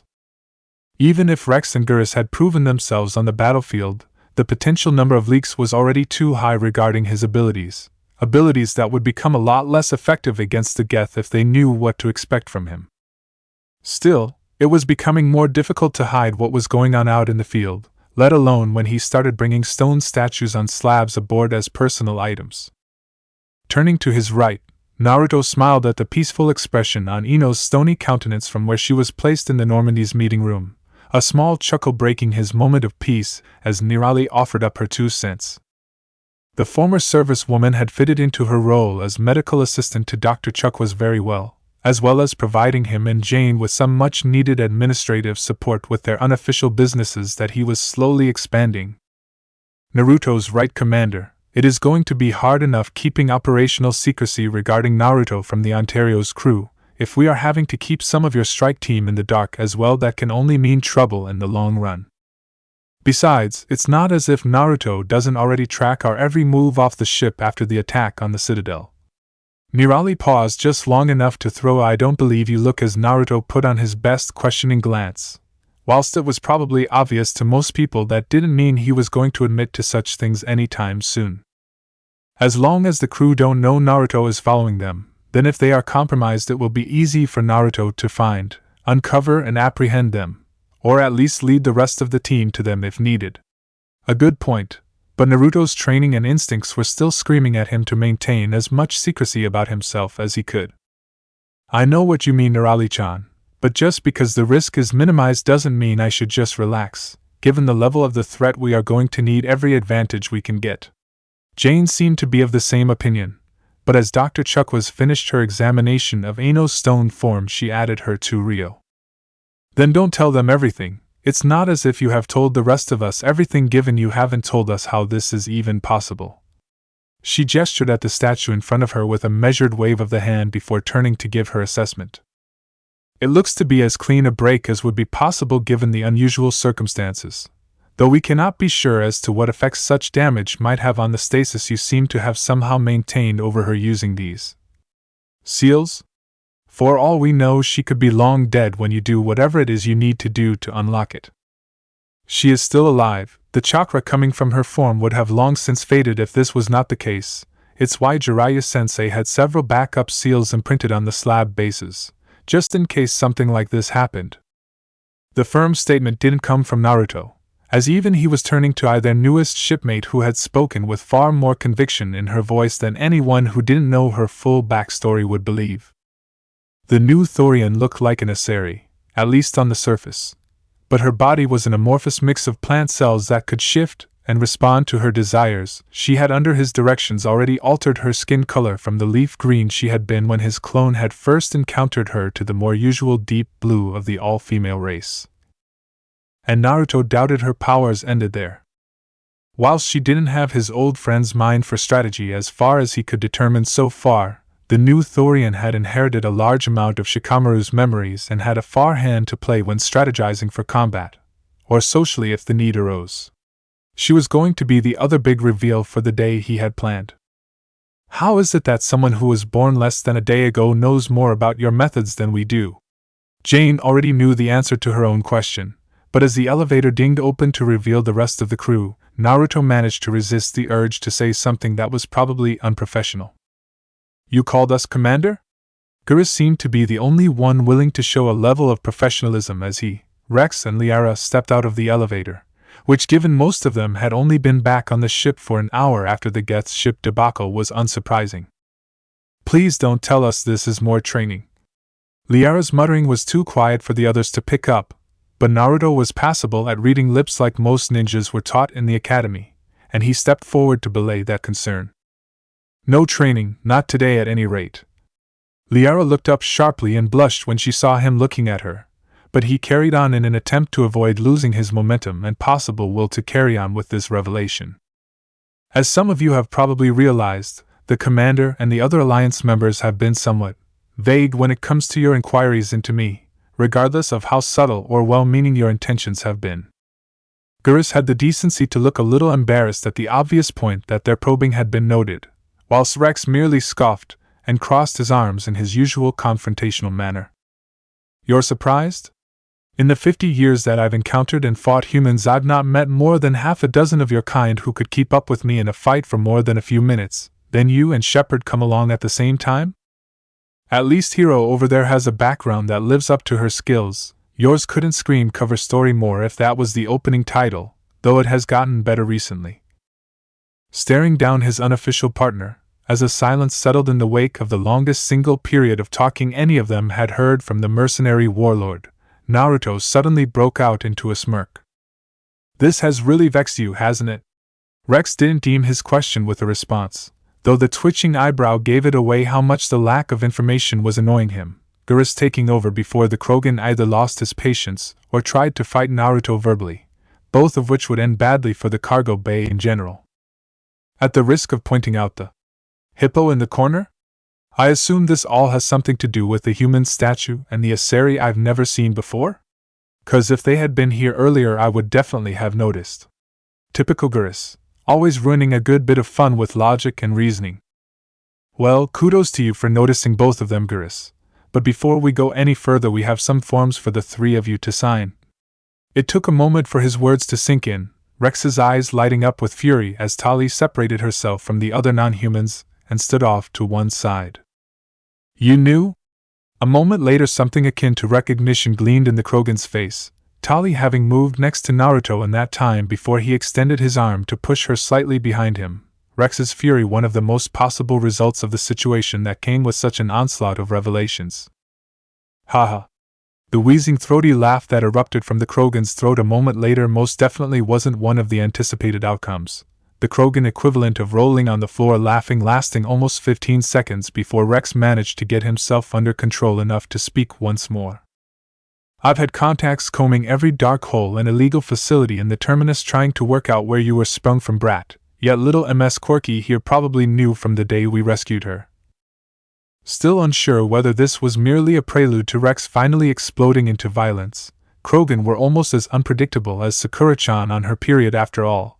Naruto gave a quick nod when it became clear Rex was waiting for a response. I thought the smoke bomb and grapnel hook story sounded a little far-fetched, especially as I've not seen you use either since. Rex suddenly smacked his own head with his shotgun, making several people including Naruto flinch. Relax, kid, that was for not realizing earlier that she knew she was the only one of us aliens who didn't ask questions about you. Now you said you had papers? As Naruto gestured towards Nirali, who had thankfully brought all the paperwork down with her, Jane spoke up to make it clear it wasn't just him that was still awaiting the inevitable explosion. Not that I'm complaining, as I like my cargo bay intact, but are you sure you are okay with this, Rex? The Krogan shrugged and grabbed one of the 3 piles of paper. Of course I'm not okay. This whole thing has cost me considerable time and resources trying to find any leaks on the brat that needed plugging. But as you know, I have been traveling the galaxy for over half a millennia, and you don't stay a merc that long without picking up secrets of your own. I could topple governments with the skeletons I have buried around the galaxy, and that's just since humanity decided to join the Big Quad Club, so whatever this story is going to be, I doubt it will be the worst I've heard. Wow, I definitely can't complain about this if Rex is going to be the mature one for once, though I suppose as he is the oldest of us here he had to act his age at some point. While Cerberus chuckled at his own joke as he grabbed his own copy of the agreement, it was surprisingly Liara that caught the amused glances the Alliance crew in Naruto's direction, her eyes widening as something obviously clicked in her head even as Naruto mentally ummed and ahed about taking the reveal moment for himself. Impossible. Whilst I know little about human culture, I know the basic facts. The oldest living human recorded has only reached 165 cycles. But the Thorian's comments. Her comments seemed to finally remind Rex of that particular shouting match. Glancing up from the notes to Naruto quizzically. She has a point. The Thorian definitely made it sound like it had encountered humans a long time ago, which should have been impossible. Naruto shrugged noncommittedly before a cough from Jane made it clear she wanted the three of them put out of their misery. Let's just say that, depending on how you look at it in terms of age, I should be the one calling you a brat, Rex. The shocked look on the Krogan's face made his entry into the story all the sweeter. It would still be heavily edited, of course, but perhaps Rex wouldn't be quite so eager to fight him all the time if he learned what he had done to those robots on his home world. Liara, enough, let Naruto rest for now. I'm sure you can ask him some more questions later. Jane was slightly surprised that it was the formerly shy archaeologist she had to order to leave Naruto alone. She had been concerned that Rex would have wanted a proper spar after Naruto revealed his greater-than-human capabilities. But the warlord had merely chuckled to himself before declaring he needed a drink and moving back to the elevator. Gurus had questions, but he had been content to ask Ashley regarding the pressing ones, the CCC agent understanding how difficult it had been for Naruto to discuss the fall of his world once more. Liara, however, once roused from her shocked state at the revelations given to her, had almost physically thrown herself at the exhausted ninja. But Commander, this is potentially the biggest find since Element Zero. In fact, it could be even bigger. The fact that Naruto and this Ino were discovered on different worlds, Prothean colonized worlds, points to the fact that they are pre-Prothean in origin. Given the almost barren records we have of the Protheans themselves, proof that they weren't in fact the first major spacefaring race is something scientists can only speculate about. As good as it was to see so much life in the sometimes withdrawn Asari, Jane was having to resist the urge to snap at her for her lack of sensitivity. The joys she was exhibiting about the race that committed genocide on Naruto's people was either a show of complete emotional obliviousness, or a lack of caring about what Naruto had been through. Liara-san, that race committed themselves to wiping out the entire population of a world, a population that couldn't have given due cause to such an action as we hadn't even come technologically close to space travel when the invasion began. The blunt interruption by the new Thorian, who had asked to be named Mari based on the memories she had received from Naruto's friend, seemed to break through whatever wall Liara had up that had prevented her understanding Jane and the other's subtle attempts to steer her away from the topic. By the goddess, I'm sorry, Naruto. I was just so excited that I didn't think. I'll just go. The abject look of horror on the young woman's face was actually slightly reassuring even as Jane winced at Liara's dejected tone. It's fine, Liara. The quiet interjection from the target of their discussion was the first thing he had spoken since he had finished describing being put into stasis, Jane having taken the opportunity of using Nirali's perspective to give Naruto something of a break. I made peace with what happened weeks ago. I mean, we are talking at least 50,000 years ago, so the fact we are here now means that those robots bit the dust somewhere along the way as it is. As my teacher liked to preach, there's no point in holding grudges against dead men, for they will always have the last laugh. It was a side to Naruto that she hadn't seen before, even as he stood and pulled the still apologizing Liara into a comforting hug, and it struck her that this was probably as close to the real Naruto as any of them had ever gotten. Still, I think we could all do with a rest after today. I will get Joker to set us a course for the Citadel now that the Alliance have things under control.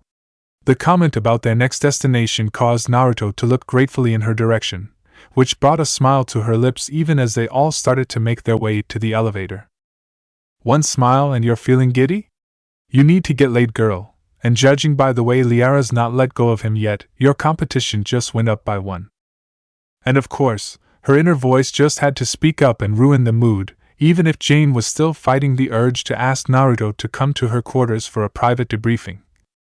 It had been a challenging month, even by Miranda's high standards, since she first breezed through Citadel's security with a fake name and identity. Given the nature of the 2 tasks the boss had given her, which were almost conflicting given the skills of the target in question, she had been forced to miss the first opportunity to infiltrate the Normandy to instead put focus on trying to find her preferred infiltrator for the easier of the 2 tasks. Given this Naruto's ability to infiltrate the gangs on the Citadel, for which he undoubtedly made use of those copies he could summon at will, it was doubtful that he would leave the security of the Normandy anything like as sparse as it had seemed when she did her initial receipt. That meant that she couldn't use any 2-credit thief from the lower wards if she actually wanted to succeed, and there were only a few thieves of the sort of caliber she had set the bar at that would even consider allowing themselves to work for a tarnished group like Cerberus. You can decloak and stop wasting our time whenever you like, Ms. Goto. If you weren't interested in what I'm offering, you wouldn't be here to begin with after all. It was a calculated guess based on her gut feeling more than anything else. Goto was quite deserving of her shadowy and almost mythological reputation that came with the grey world of high-class thievery, so there had been no alarms or reports of anything out of the ordinary from her security crew to back up the feeling of being watched. And given that one of your donors has recently come into possession of an item that I would quite literally kill for, you will excuse me for not assuming this is a trap intended to protect your interests. The young woman's tone was filled with emotion, something that surprised Miranda based on the few action reports she had of the thief in action, the mixture of anger and grief making it clear that this was a topic to tread around very carefully. If you would prefer, I could have someone speak to whichever donor has this item and make it payment for the mission instead. The elusive man had made it clear that this mission was of top priority to Cerberus, and he would be more than happy to risk upsetting one of their donors to ensure the mission's success if it came to it, though the elusive man could be very persuasive if he needed to be. Suddenly there was the feeling of cold steel at her throat, and Miranda had to resist the urge to activate her barrier reflexively before unleashing biotic hell upon her hidden attacker, who spoke from by her left ear a moment later. Unless Cerberus has an assault force big enough to take down Donovan Hawk and his assorted scum to hand, then you will have even less luck than I have had. That man wouldn't trade his prize for anything. So, I will continue doing things my way in dealing with him. The question is, of course, what should I do with you? Your efforts haven't gone unnoticed by the people looking for me, so you have potentially put a whole lot of trouble on my tail, even if you are telling the truth about this meeting not being a trap. This meeting was definitely not going the way Miranda had prepared for. Obviously a mission had gone wrong for the master thief recently, and whatever the losses incurred had been were still heavily affecting her emotionally, making her a far more dangerous potential opponent compared to the playful thief that was indicated in the reports. And regardless of whether I am telling the truth or not, you have probably done enough research and spying to know who I am and who I report to. So, the actual question is whether you want Cerberus helping you evade your pursuers, or whether you want us actively hunting you down as well? Despite the rapidly derailing script, Miranda wasn't one of Cerberus' top agents for her looks, regardless of what some of the lower ranks said at times. Whilst the blade at her throat would make quick work of her bodysuit, it was unlikely that Kasumi would act with sufficient certainty to beat her barrier if push came to shove, and despite not wanting to die, Miranda had spoken the truth before. The elusive man cared about his top agents, and would make Kasumi a very obvious example of what happened to those that hurt Cerberus.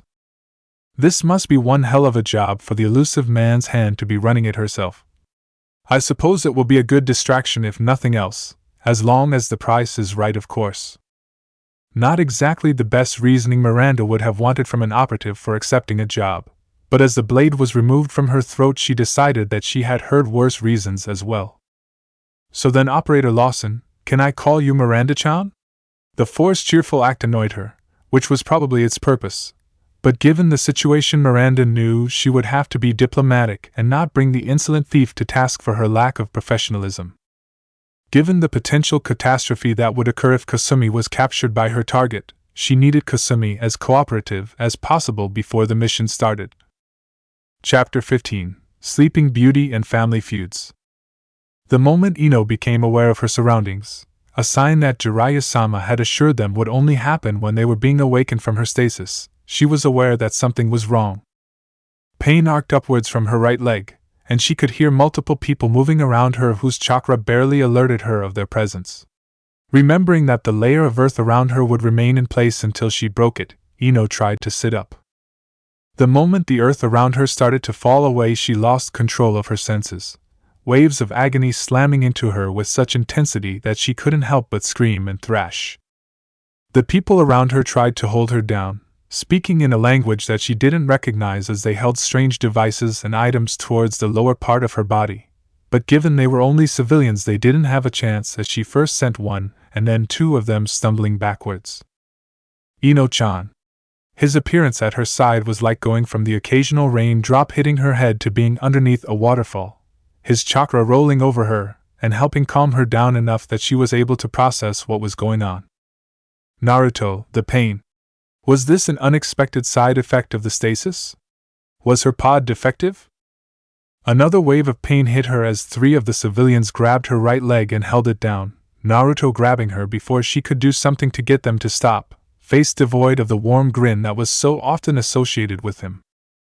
One of the people holding her leg said something in that unknown language once more, and Ino was surprised when Naruto nodded before speaking to her once more.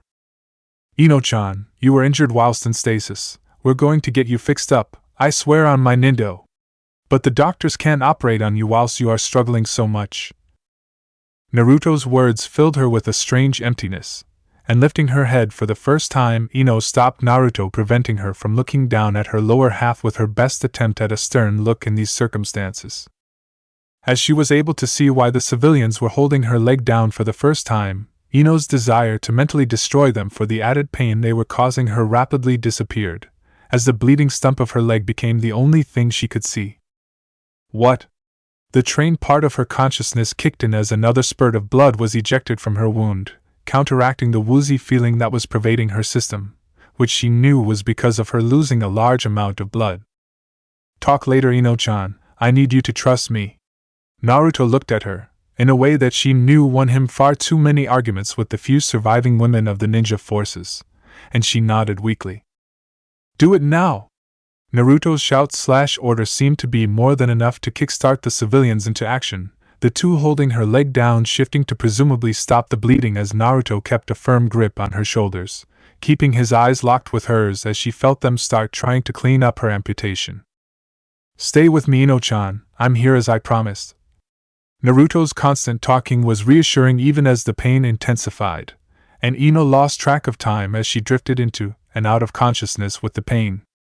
She knew she should be more alarmed at the situation than she actually was, but Naruto could explain everything when the operation was over, especially what sort of bloodline caused the blue Kisame wannabe woman in the corner.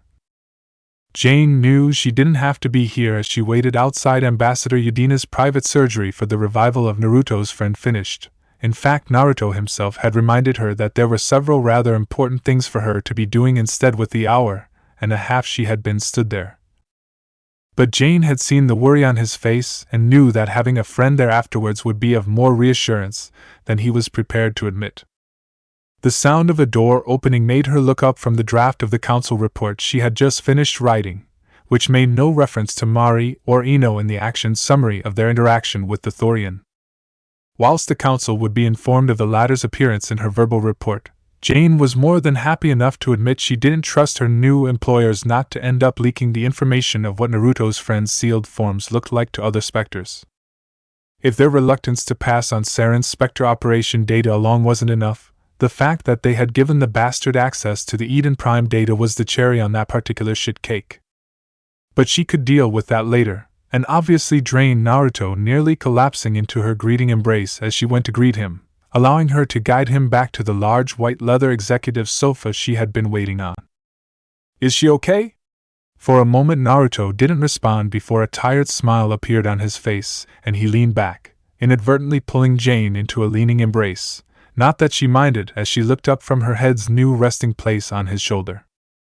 She's confused, tired and angry about being injured whilst in stasis, but she dropped off to sleep before the doctors could even pump her with painkillers, so with some rest she will be okay enough for me to tell her about the rest of this giant mess we've ended up in. His grin faded a little before a pained look came over him. I've no idea how I am going to tell her about Shika, but she's like you. Jane perked up at the comparison, only to see amusement in Naruto's expression as he finished. The longer I don't tell you something, the more you will go all moody and angry with me when I do eventually tell you. It's an endearing trait. He was deliberately trying to antagonize her in order to stop her worrying about him, something she had no problem in obliging him on as she shifted away so she could thump him in the arm.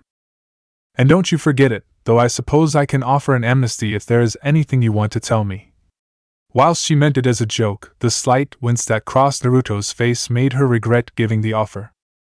Well, now that you mention it, you know those raids that we did on the Citadel gangs. Jane could feel the urge to break her offer of amnesty already rising, and Naruto hadn't even told her what he had done yet. Kasumi Goto was glad she had taken the time to do some digging on her newest target before starting her mission, as the list of things to this Naruto's name was both impressive and worryingly lacking at the same time. Prior to 2 months ago he had a record as being a normal Marine aboard the Normandy, but the dates didn't line up with the enlistment records that her Alliance contact was able to scrounge up, which screamed that he was undercover or spec ops as a minimum. Combined with the fact that he was a frontline member of Spectre Shepard's frontline team, despite his supposed average service history and his age, meant that he wasn't to be messed with lightly. When the Normandy returned, therefore, Kasumi waited until both the Spectre and this Naruto were on shore with their assault team before probing the Normandy's perimeter defenses, best to have the most dangerous members away in case something went wrong. Blood pooling from the giant wound to Kenji's head, the world disappearing from around her as she rushed to her love's side. Live for me, little dove.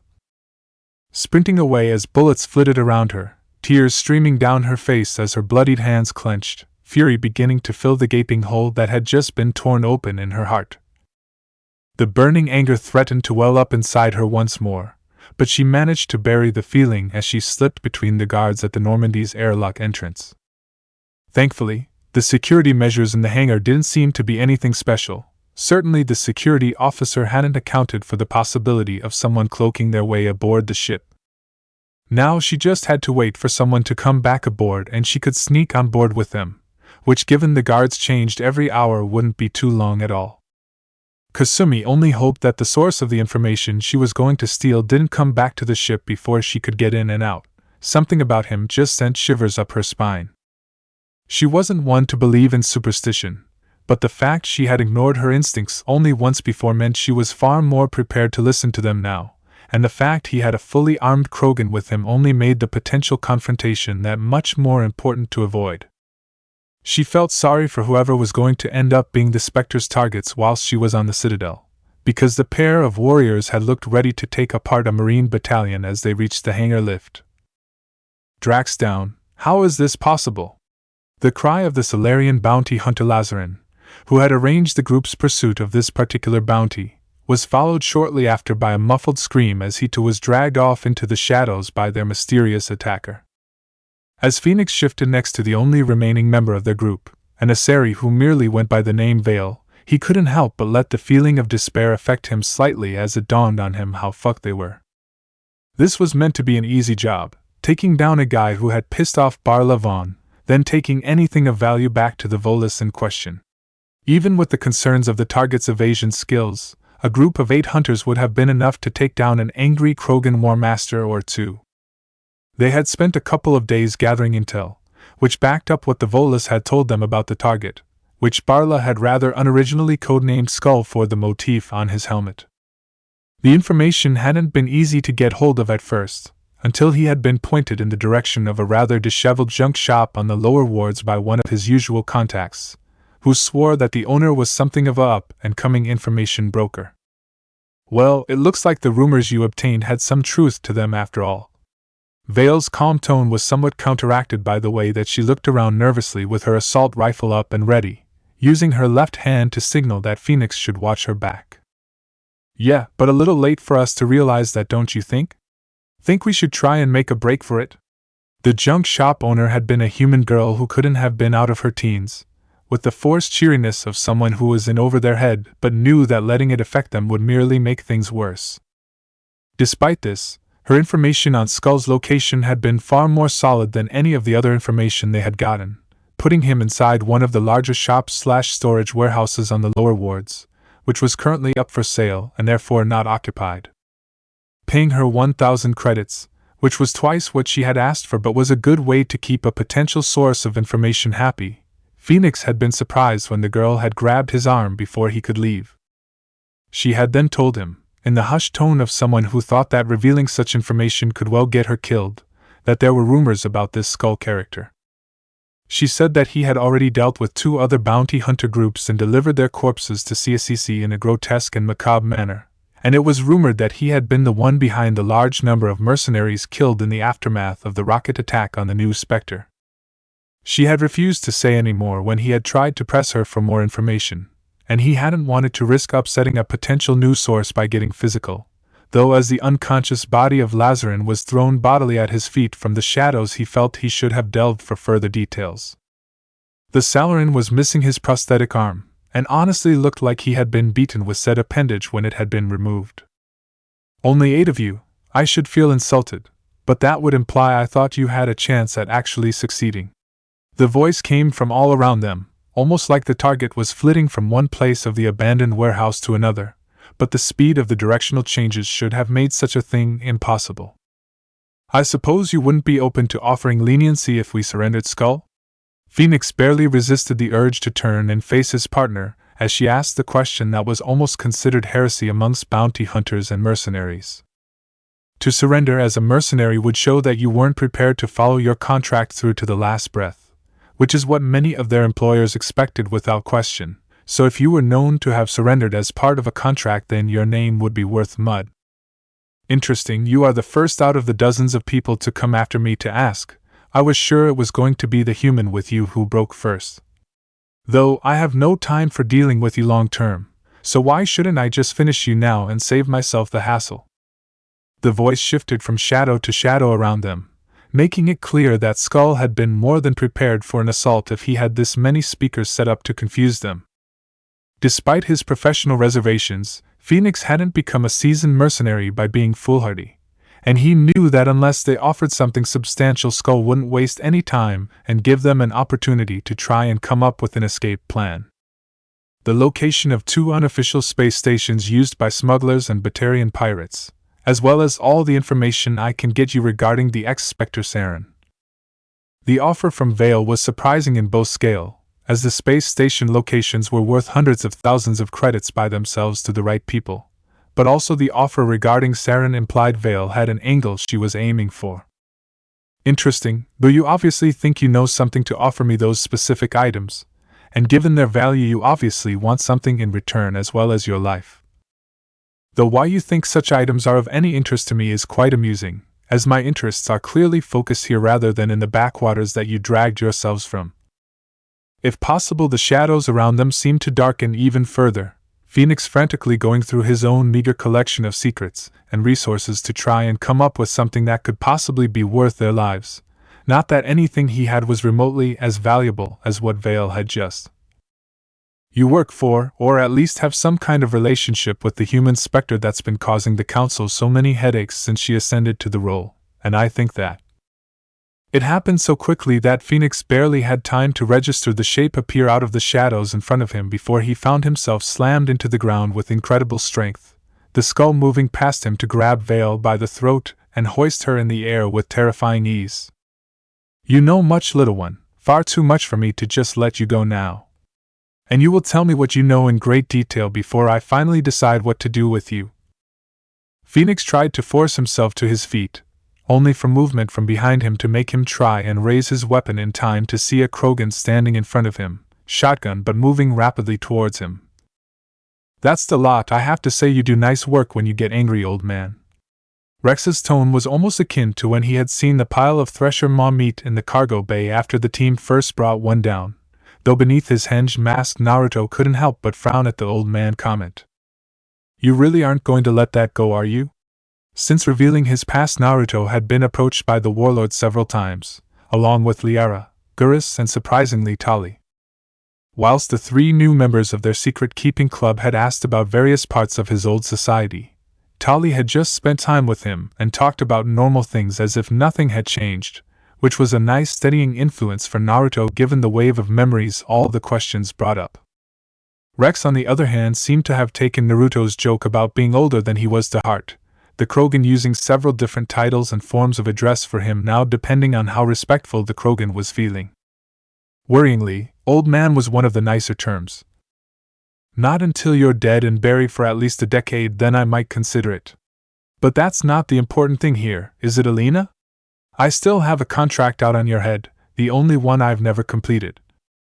Surprised that Rex knew the Asari he was currently holding in a neck choke, Naruto was unsure whether or not he should put her down, though given she knew of his affiliations if not his identity then he probably didn't want to let him try and kill her just yet. Really, Rex? That contract hasn't been valid for more than a century, though you were always one to hold grudges. And besides, it was a mercenary named Alina on the contract, right? I go by Vale now. The Asari seemed a lot less intimidated by the situation now, going so far as to smile in a clearly teasing manner as she spoke to Rex despite being unarmed and clearly in a bad position. You know her, Rex? Given the conflicting emotions that flitted across Rex's face, it was clear that the two had some history, even before he spoke in the grating tone that was the equivalent of a soft tone for a Krogan. You remember that story I told you, the one about the old Solarian space station? This is her. You might as well put her down, kid. If she really wanted to fight or escape, she could have made this whole thing a lot more difficult for you. Hearing that, Naruto cast the now named Alina a look of newfound respect. Going toe-to-toe with Rex for several days was something even he didn't want to do if he could avoid it. Indeed, though that makes her approach here all the more suspicious, such skills and experience would definitely have changed that particular farce. Naruto gestured behind him as he put Alina down, towards the other three Thorians, the Batarian, and what he thought was called a Drell. Well, if you want me to give you a beat down, I'll more than happily oblige. I thought you humans knew how to treat a lady. The moment Alina's eyes left Rex, the teasing warmth in them vanished as she surrounded herself in the now familiar blue glow of biotic power, whilst gingerly touching where he had grabbed her throat. Alina. There was an authority to Rex's tone as he stepped between them, and seeing that the Krogan was trying to defuse things, Naruto decided to make sure all of their new guests were unconscious, the sound of a throw slamming into a barrier a moment later making it clear that Alina was going to be a while calming down. We haven't finished, you bastard, just because you have Rex protecting you. Naruto would have gotten annoyed if it weren't for the fact that Rex started laughing a moment later, the Krogan grabbing Alina firmly by the arm and leading them away from the fight scene. Making sure that all of the bounty hunters were still breathing, Naruto snorted at the memories of their assault, of which he had been warned by his information broker clone well in time. They hadn't even tried to be subtle, kicking in the doors like it was some kind of bad action movie, before storming in as one giant group without any thought for cohesion or covering fire positions. Such was the ruckus they made that they didn't even notice him drop down from the specially constructed rafters and knock out the first Thorian, spiriting his body away in a sealless replacement jutsu before returning to stalk his prey. It was as he took down the next two that they noticed him, though the fact that he slammed one of them through a support beam was kind of a giveaway. Whilst they hadn't worked well as a group before, they truly shattered now as he dodged the wild bursts of fire in his direction and slipped out of the light of the shoulder torches once more. The Solarian started shouting a mixture of random statements mixed with obvious attempts at orders, whilst the rest split off and ignored his attempts at instructions entirely in place of doing their own thing. You what? Rex's bark caused him to return his attention to his crewmate and his ex-colleague, Rex looking far more furious than Naruto had ever seen him as Alina looked down in what must be the universal expression of shame. The two continued to talk in hushed tones for several seconds more, Naruto content to wait until they were finished before finding out what the Asari could have said to piss off the normally grumpy but emotionally steadfast warlord. Though given the glances Rex occasionally threw his way, it was definitely going to end up involving him sooner rather than later. Roughly the same time, Normandy main deck. Ducking round a patrolling marine with practiced ease, her eyes sliding right over Kasumi's cloaked body in a manner that would usually make her shiver in excitement. But as the female marine finally moved to enter the med bay, she could only resist the urge to audibly sigh in relief instead. The almost static guard systems aboard the Normandy meant that it had taken the movement of the strange group of non-alliance members and almost an hour of hide and seek to get to this point, and she had still only completed one of her objectives. This is Sword 2, main deck is clear. The marine clearly was enjoying the rather dull schedule as much as Kasumi was. But as the marine returned to the door and headed out of the room, Kasumi had to admit that the skeleton crew on the ship right now helped in one aspect.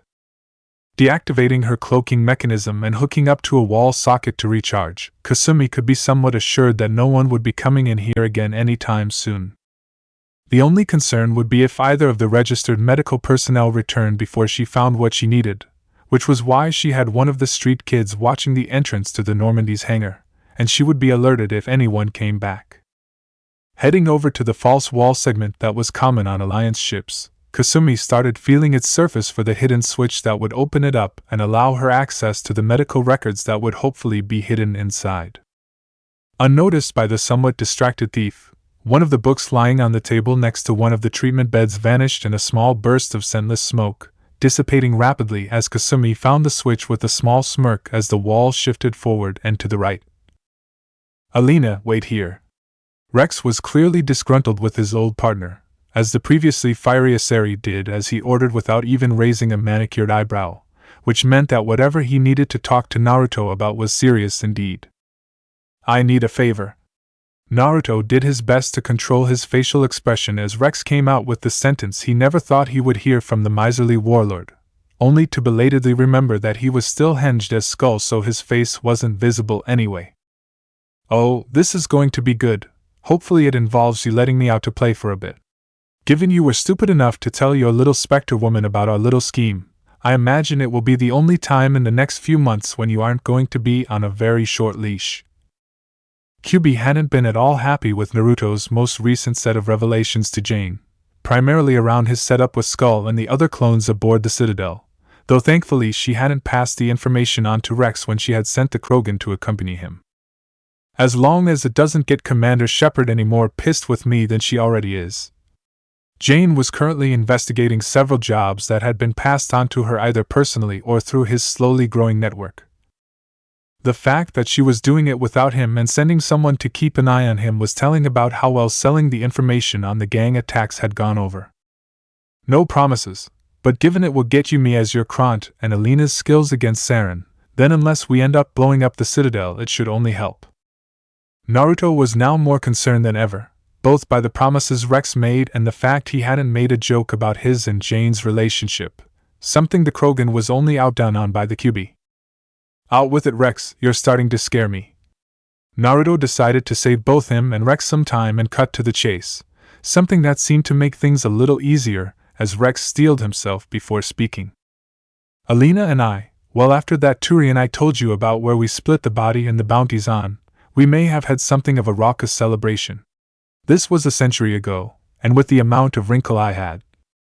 The point is we slept together, and whilst I thought nothing of it at the time, it turns out that Alina was slower than usual on that space station for a reason." Wheels were slowly turning in Naruto's head as he looked from Rex to Alina, whose expression had altered into one of cautiously hopeful. "You have a kid? Let me guess, someone is holding her hostage and that's why MS Cheerful is here?" Rex nodded, but before he could continue any further Naruto's head spiked with pain as he received a set of memories from a clone he had only created because he was being paranoid when he first boarded the Normandy. And his paranoia couldn't be paying off at a worse time. "Someone's infiltrated the Normandy, can this?" His question died in his throat as he saw Alina's face drop to that of despair, answering his query and making up his mind at the same time. "Never mind, Rex, I want the details ready as we are going to make this fast." Seeing Rex move towards Alina, obviously to get the information he requested, Naruto reached for his calm piece. "Joker, alert security teams and put the Normandy on high alert. We have an intruder in the med bay. Notify the commander. Rex and I will be going dark, but you will have continued shadow support. Naruto out." Given she had made it onto the ship without anyone noticing, Naruto wasn't sure if the security team would be able to stop her without an actual fight, something to be avoided given the potential collateral damage that could be unleashed aboard their ship. Better to spook the intruder and let her escape with his clones trailing her than have a firefight on the Normandy. Then he could deal with them as soon as he did a bit of family reunification. Wonder whether Rex's Asari daughter is anything like her dad in temperament? With Alina's volatility though, Rex's personality may actually have been the better piece to be inherited. Kasumi's didn't know how she tipped them off, perhaps some sort of silent alarm on the record stash she hadn't noticed, but what mattered was that alarms were going off and armed guards had stormed the medbay less than 2 minutes later. Thankfully, they didn't seem to know she could turn invisible, as they moved right past her and into the back room area, allowing her to slip out of the medbay unhindered. Medical details of her target stored safely in her backpack as she tried to work out how she could escape, with the only way out of the ship being the docking station that was now definitely guarded. No sign of the intruder, though someone has been in here recently, meaning we either just missed them or they have stealth tech. I'll message Joker, the rest of you fan out and guard the maintenance hatches. The one talking was obviously senior, and had some experience given how quickly he assessed the situation, though given he was about to give away her only advantage dampened her appreciation of his skills. Joker, this is Lieutenant Alenko. Even as the 3 other men with the newly named Alenko started moving away from him and into other areas of the deck, Kasumi thanked whatever god that was watching over her as the lieutenant unknowingly gave her an escape route, including a guide to show her the way. Picking the smallest of the moving guards, Kasumi followed her towards the room on the far side of deck to the medbay, the hatch clearly visible in the wall by what could only be the door to Captain Shepard's personal quarters. Given the exposed nature of the access point, Kasumi was not exactly comfortable with what she needed to do next, but the time she would take finding where one of the other guards had gone would leave her at risk of the rest of the Spectre's team returning before she could make an effective getaway. Moving behind the Marine in her way, Kasumi moved behind the Marine and then deactivated her cloaking device, in order to activate the holo decoy program she had created and stored in her Omni tool. Thankfully, the Marine didn't notice her during the 15 seconds it took to jack into the Normandy's systems and take control of the projection systems on the command deck, Kasumi placing her decoy away from the stairs and towards the airlock in order to drag people even further away from her intended escape route. Intruder spotted headed towards the airlock. The shout from what she assumed was one of the bridge operators had its intended effect, the Marine moving away from the hatch and towards the stairs just as she had planned. With such a light crew, there were not enough Marines around to guard the exits and pursue her. Everyone hold positions, it's a distraction. The call from this Lieutenant Alenko, over the ship-wide communications system, came too late, Kasumi having already opened the hatch and jumped inside by the time the Marine turned back around. Now she just hoped that this maintenance hatch led to the outside of the ship, because from there it would be easy enough to lose her pursuers. Still, it had been a lot more difficult than it should have been, which meant that the Normandy had been better prepared for an infiltration that she or Miranda had realized, or that she was getting slow. Whatever the case, Kasumi could only hope that they hadn't got a good look at her before she got out of here. She had enough people after her head as it was. Where are the rest of them, Alina? And where's the target? It turned out that the Volus that Rex had been guarding wasn't the only one who had bones to pick with Alina over the secrets she held. A Solarian crime family on the Citadel, amongst others, had pursued her once they realized she was still alive after the space station incident. The body is nearby with a friend, but I want to see my daughter before I bring it in, as I was promised. Alina's anger was palpable even to Naruto, currently acting as a corpse under Rex's supervision. Using his somewhat limited chakra sensing to try and keep track of what was physically going on rather than just relying on the bug currently placed on Alina's armor. You are in no position to order us around, Crone. As much fun as the boss has ordering you around, he won't shed any tears if you were to try something, so get the body before we decide you need another lesson. The voice of a younger Asari amongst the group of guards, uttering the word crone with the vehemence of someone who understood how much of an insult the word was in Asari culture, very nearly pushed Alina over the edge into unleashing her biotics. If I were to try something, outcast, injured or not, it would take far more than you four to take me down. Rex, bring the crate. We better go see Falarin before I really lose my temper. Naruto relaxed a little as Rex started handling the crate handler to bring the crate towards Alina. For a moment he was worried that Alina was going to forget the plan and start blasting. Bitch, hopefully the boss decides today is the day we can finally get rid of you. Crash, open the door and let the boss know his toy is here. That was part one of the plan completed at least. Whilst Naruto could have infiltrated the place by himself, he didn't want to risk getting caught out by himself before finding his target, so the plan they were currently going with was a little more risky, but should have a better chance of saving Rex's daughter. Now they just had to hope that this Valoran was the usual overconfident type within his own base and didn't have anyone scan the crate before they found out where the target was being held, though they did have an explanation if someone did realize he was alive. The longer it took for that to happen, the better. You're sure you weren't followed? Miranda would be the first to admit that some called her overly paranoid, but there was just something that was making the skin on her lower back crawl, and it wasn't the cheeky smirk that Kasumi sported as they eyed each other inside the crowded high-class restaurant that had been agreed as the rendezvous point. Of course, I got out of the hangar still cloaked and then lost myself in the crowds for half an hour just to make sure. Couple of pickpockets, but I shook them off easily enough. What do you take me for, Miranda-chan? Miranda barely managed to bite back her comment about what she really thought of Ms. Goto's overconfidence, mainly because in any other situation she was right. The normal crew would have no idea who they were even looking for, let alone what she actually looked like without her usual hood. But the normal crew wasn't what she was worried about, and the sooner she got the data and left the Citadel, the safer she would feel. They had finished their starters and were just on their main course, which meant that leaving quickly after paying the tab wouldn't look too suspicious for them. She was about to bring up finishing their business, something that she was sure would be better for both of them, when a waiter approached the table with a bottle of wine. Excuse me, but I have been asked to send this with compliments of that table over there. Miranda scowled slightly but reined in her reaction even as she followed the waiter's gesture across the restaurant. No matter where you were or what you were doing, there were men who thought that throwing gifts. Miranda stopped cold as the sight of a fully armored and armed Jane Shepherd stared coldly across the restaurant at her, accompanied by a Thorian and another human that she recognized from her research as Varkin and Kaden Alenko from the Spectre strike team. How had they found them so quickly? Was this why her instincts had been screaming at her that something had gone wrong? I expected you to react slightly more to Jane-chan than that. I mean, even I think she's scary, and I am on her team. The change in tone from the waiter made Miranda look up at him sharply, paying attention to the man's face for the first time even as Kasumi went for one of her machine pistols. I wouldn't do that, thief-san. Naruto, because the grin that appeared on the waiter's face as one of his hands shot forward and gripped Kasumi's hand in a grip that made the woman grimace as she tried to shift her hand. Now, in a different setting, in her Cerberus armor and armed with more than a light pistol, Miranda might have tried something, but from the videos she had seen, this Naruto was probably as dangerous in close quarters as a Krogan. More so, in fact, she realized with a sinking sensation, as this might not even be the real thing that was talking to them, merely a clone ready for them to try and take him out for his boss to unleash hell upon them both.